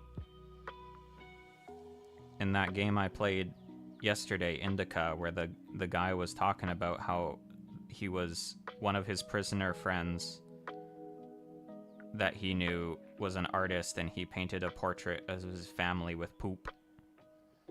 And he was like, yeah, he got stabbed though.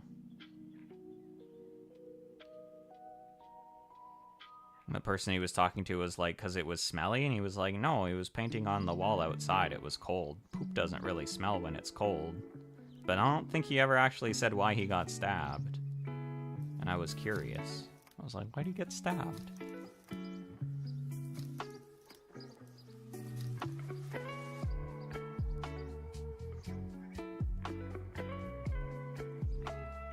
Guess everyone's a critic, you know?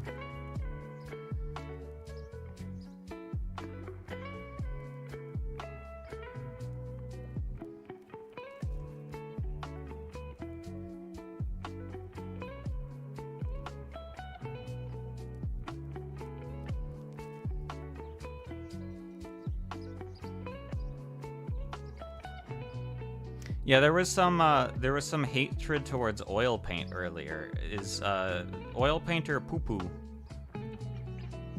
Which wins?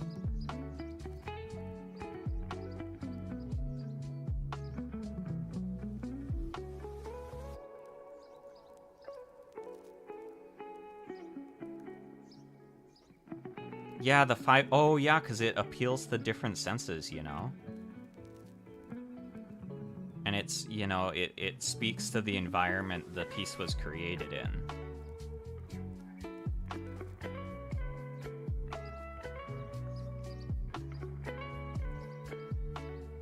It tells a story.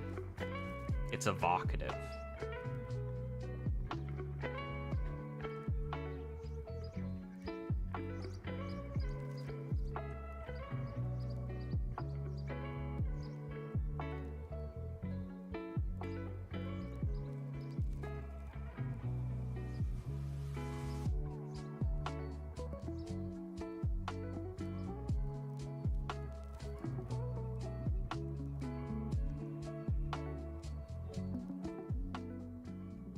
More paint for his butt flap.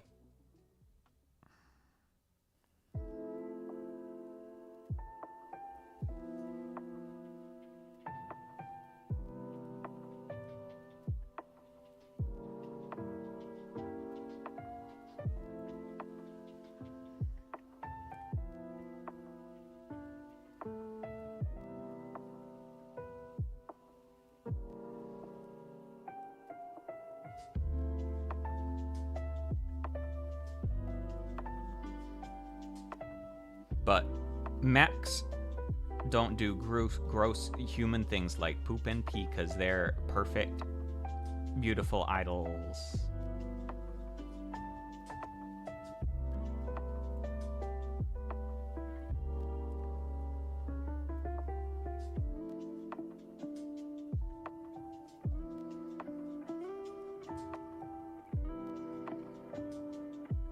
Some robots can poop and pee, though. I can poop and pee.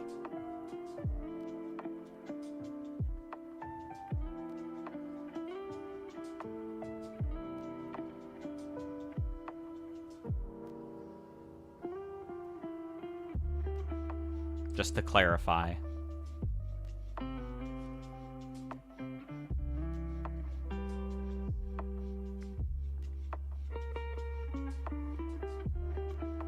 No, not water bill saver. Yeah, I'm not 100% efficient, unfortunately.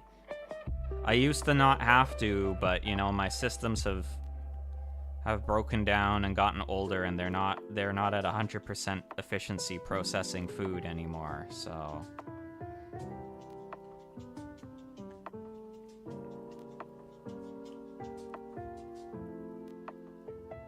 if I eat special robot energy rations, it doesn't produce any waste, but they're not yummy.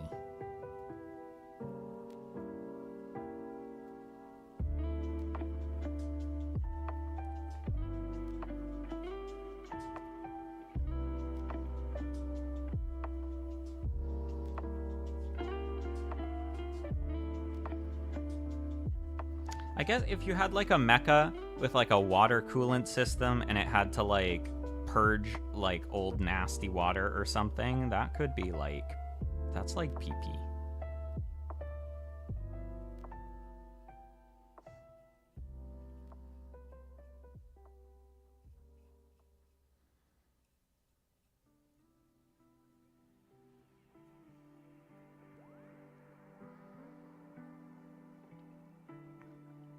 Okay, I think we're good on dry brushing.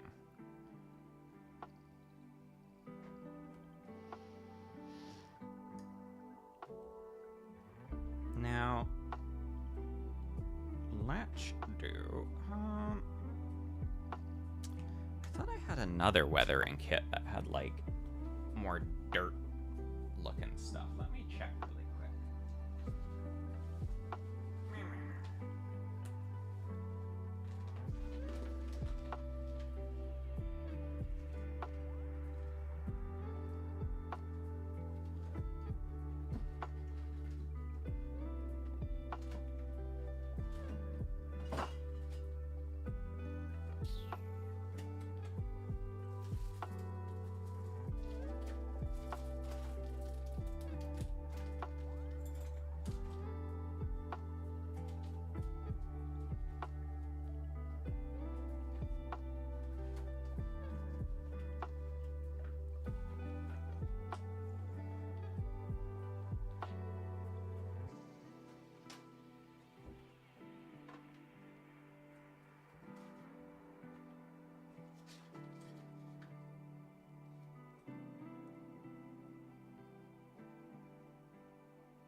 I might have used it all up.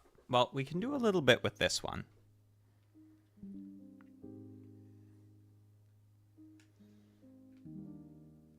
I kind of want to do like a sponge. I don't remember what the technique is called.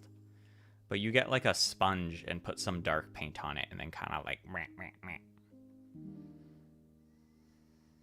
I think that could look good too.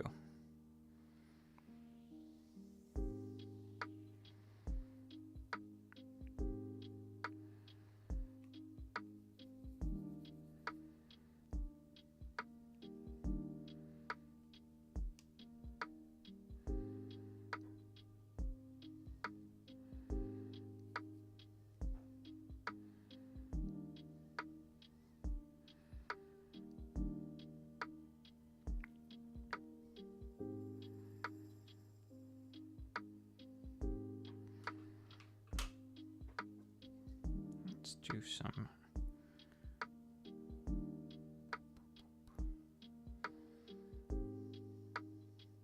Well, this doesn't look too bad as like darker.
Yeah, like kind of more splattery looking. For this, I'm just using my little makeup sponge.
Once I'm done doing this too, I'm gonna do a top coat, because then this stuff won't get rubbed off easily, and you can do kind of like a matte top coat. Looks nice, but I won't do that on stream because I have to go outside, because it's, you spray it on.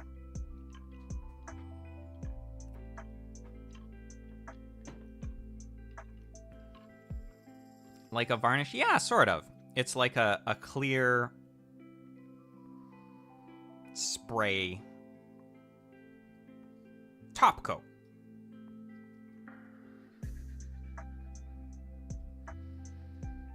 And you can do, depending on kind of the look you're going for, you can do like a gloss one or a matte one. But I feel like for a weathered kit, actually this is not bad, this gunmetal. For some little splatters. I'm gonna do a little bit more on the other leg. I feel like the legs on a mech should be the most beat up parts. Yeah, to keep his scratches safe, to keep him the right level of dirty. To make sure his dirt doesn't wash off.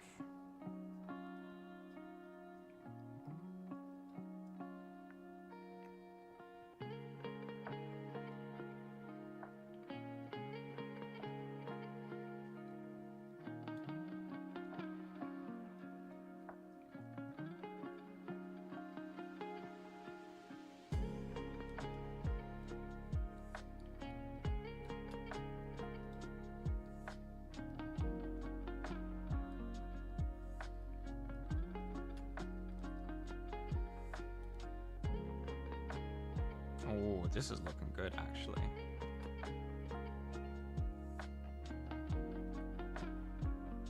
Oh, yeah.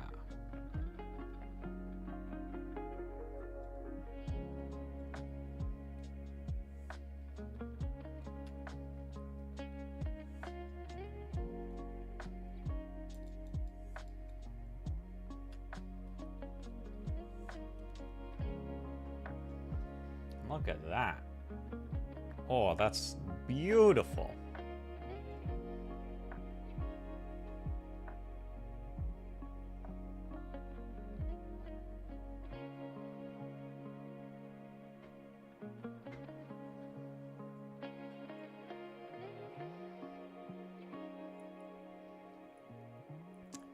I like how matte top coat looks for scale models too, because I feel like...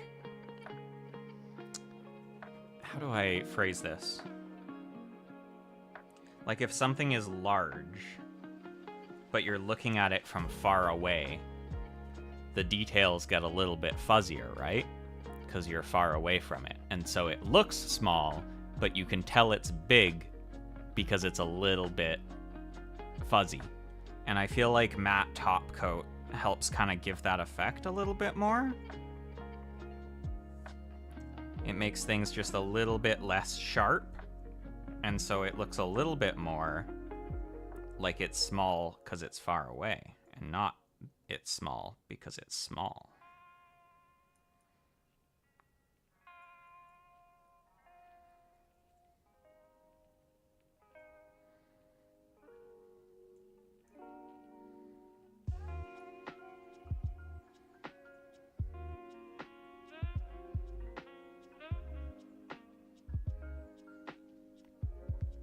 I know his makeup looks so good.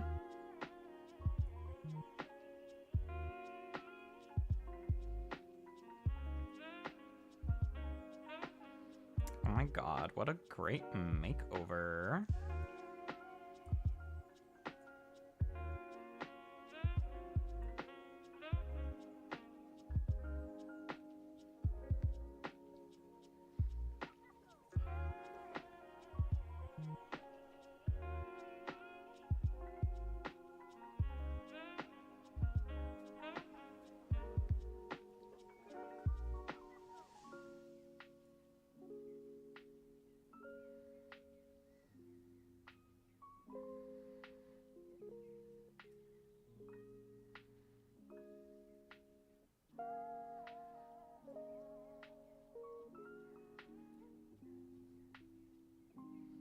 He's telling us about potions, and now he's talking about the power of illusion. He's a witch!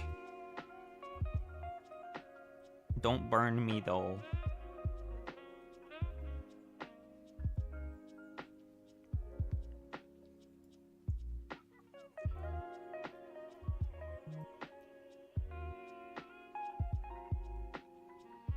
Listen, I do commune with the devil and use dark magic, but I only do it to bring joy and happiness to people, so it's okay, actually.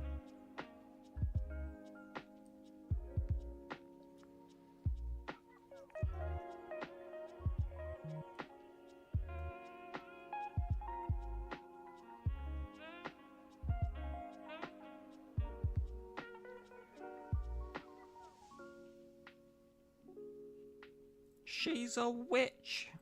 Burn her. That's one of my favorite sketches in Monty Python and the Holy Grail. It's when they have that lady and they keep saying she's a witch. And all of their evidence is like really flaky and silly. But then they do the thing where they like weigh her against a duck. And she weighs the same as the duck. And they're like, we figured it out. She's a witch. And she's like, yeah, you got me.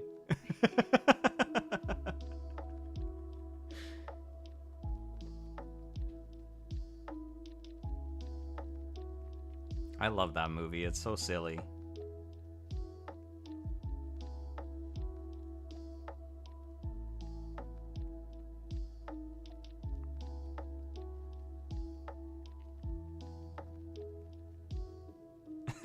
How do you know she's a witch? She looks like one! She's like, they dressed me up like this. Well, we did do the nose and the hat, but she is a witch! Burn her!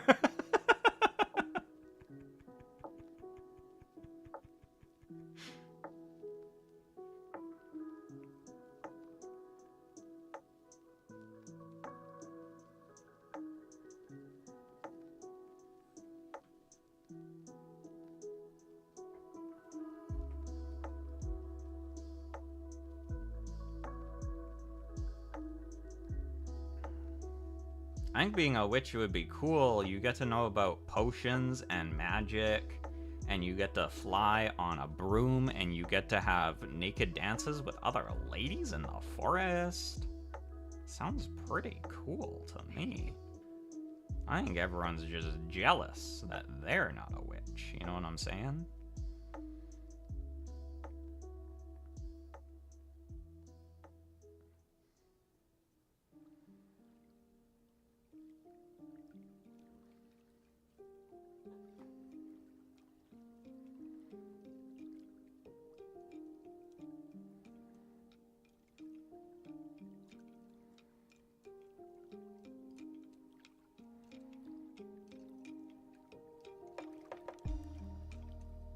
Also, like, people that are saying that being a witch is bad, have you even watched Little Witch Academia? It's so good. Like, idiot. The best thing Trigger has ever made, and you think, like, being a witch is bad? Idiot. Have you even read Witch Hat Atelier? It's so pretty. Are you telling me that's bad? Dumbass.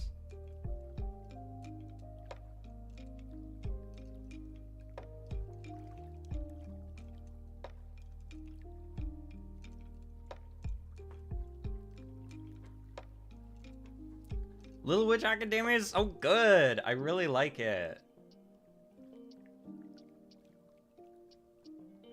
I really like that one episode where they just turn into a mecha show for no reason. When, oh, I forget her name. Is it Candace? The short girl, she makes the big mech. So awesome.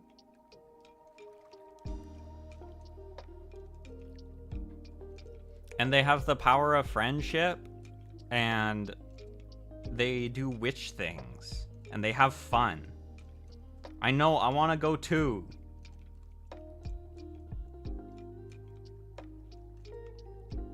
It looks so awesome.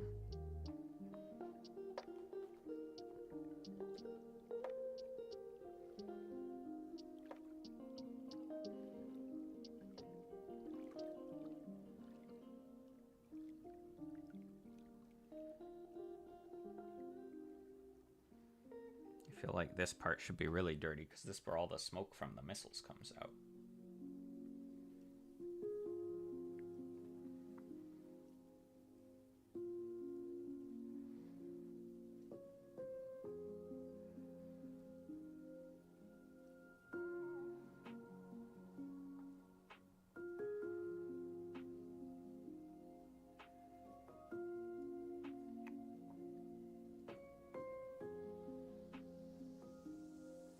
Witch Hat Atelier is also cool, but I'm bad at drawing, so I couldn't be a witch.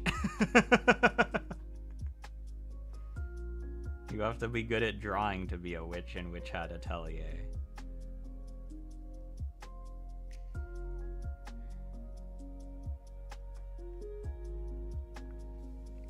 Bun could be a witch. I couldn't be a witch. I'd rather be a witch in Little Witch Academia, where you just have to like magic. I can't draw circles. It's hard.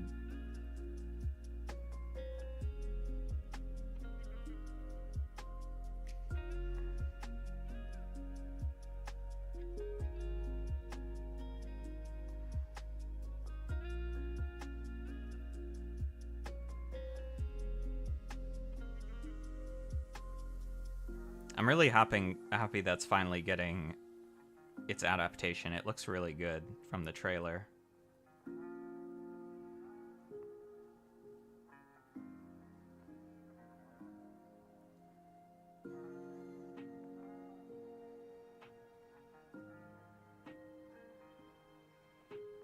There's that.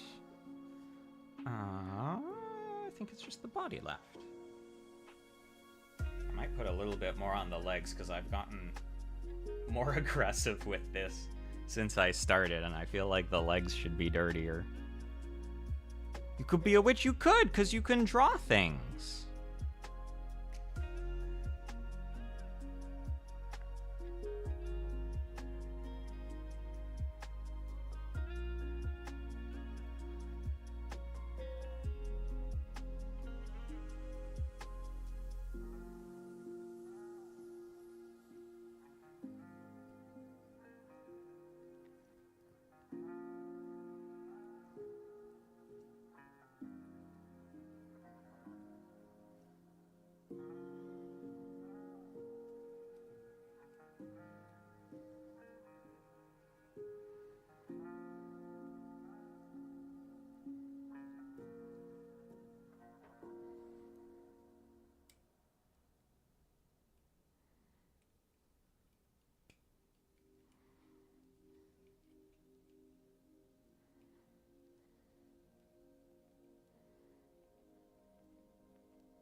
Oh my god, his makeup looks so good.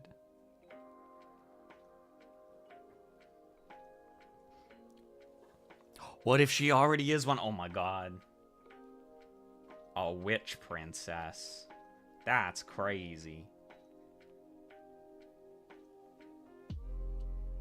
Wait, Bun has a crown, but what kind of royalty is Bun? Is Bun a queen or a princess? Or a king? Or an emperor?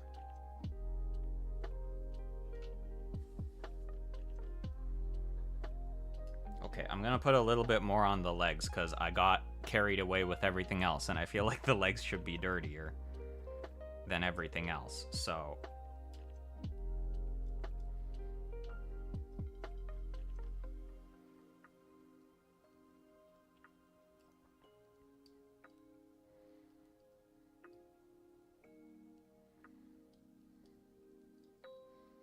A yes! Whoa. That's crazy. She's all the royalty at once.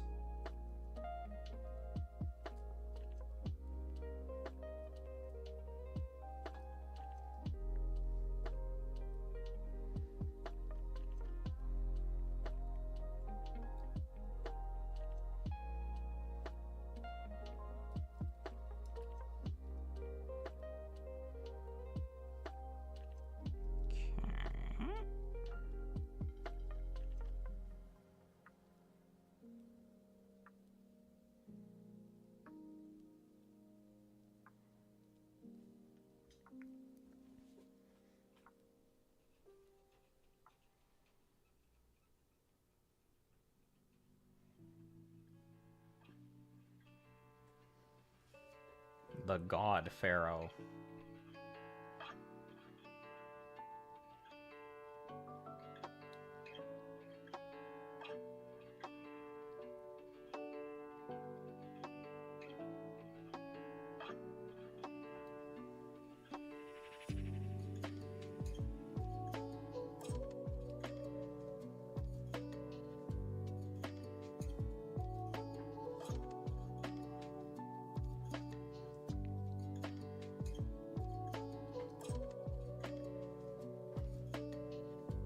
Can't fit them all in my royal resume.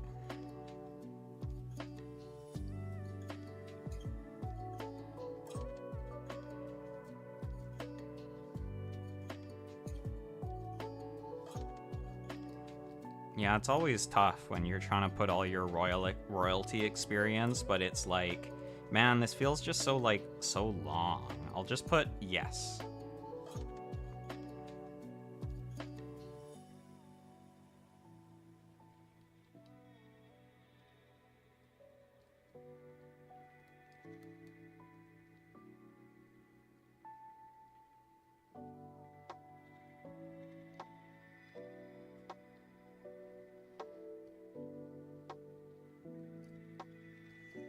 Okay. I think our guy is complete.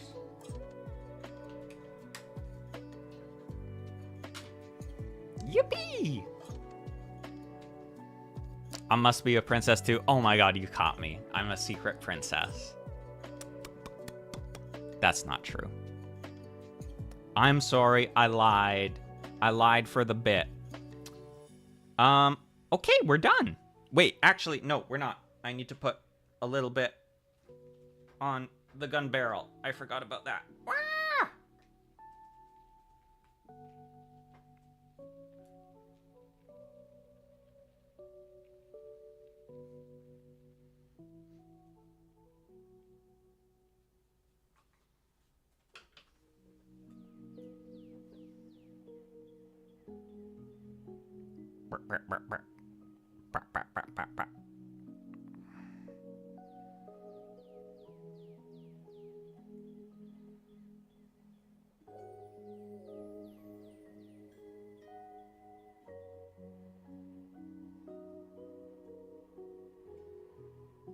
There we go. Okay, now we're done. Woo! So, unfortunately, I'm not going to put them together right now because I'd have to take them apart again to do the top coat. But I'll hold him up to the camera so you can see how good he looks with his makeup. Oh my god, it looks so awesome. It looks so good. But after stream, I will do the top coat, and then once he dries, I will put them together and take some good pictures, and you can see how awesome he looks, because he looks really good. But yeah, thanks for hanging out. I feel like ever since I started doing PlaMorning, I've been saying like, oh, I should totally weather this kit. Oh my god, this kit would look so good if I weathered it, and I haven't ever done it.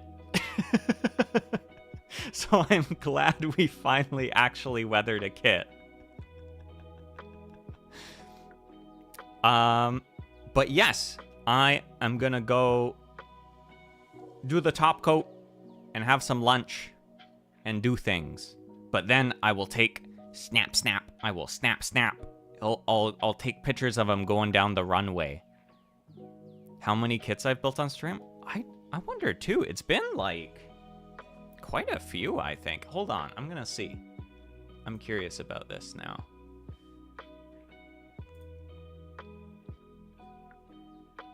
I should make like a playlist to organize this stuff, but 1, 2, 3. Oh yeah, the Zeta took a long time. 4, 5, 6, 7, 8, 9, 10. Oh my god, this is our 10th one. This is the 10th PlaMorning kit. No wonder I weathered it. Very cool. The 10th guy to be birthed on stream by me. I've birthed 10 babies on stream. That's so crazy. What a milestone.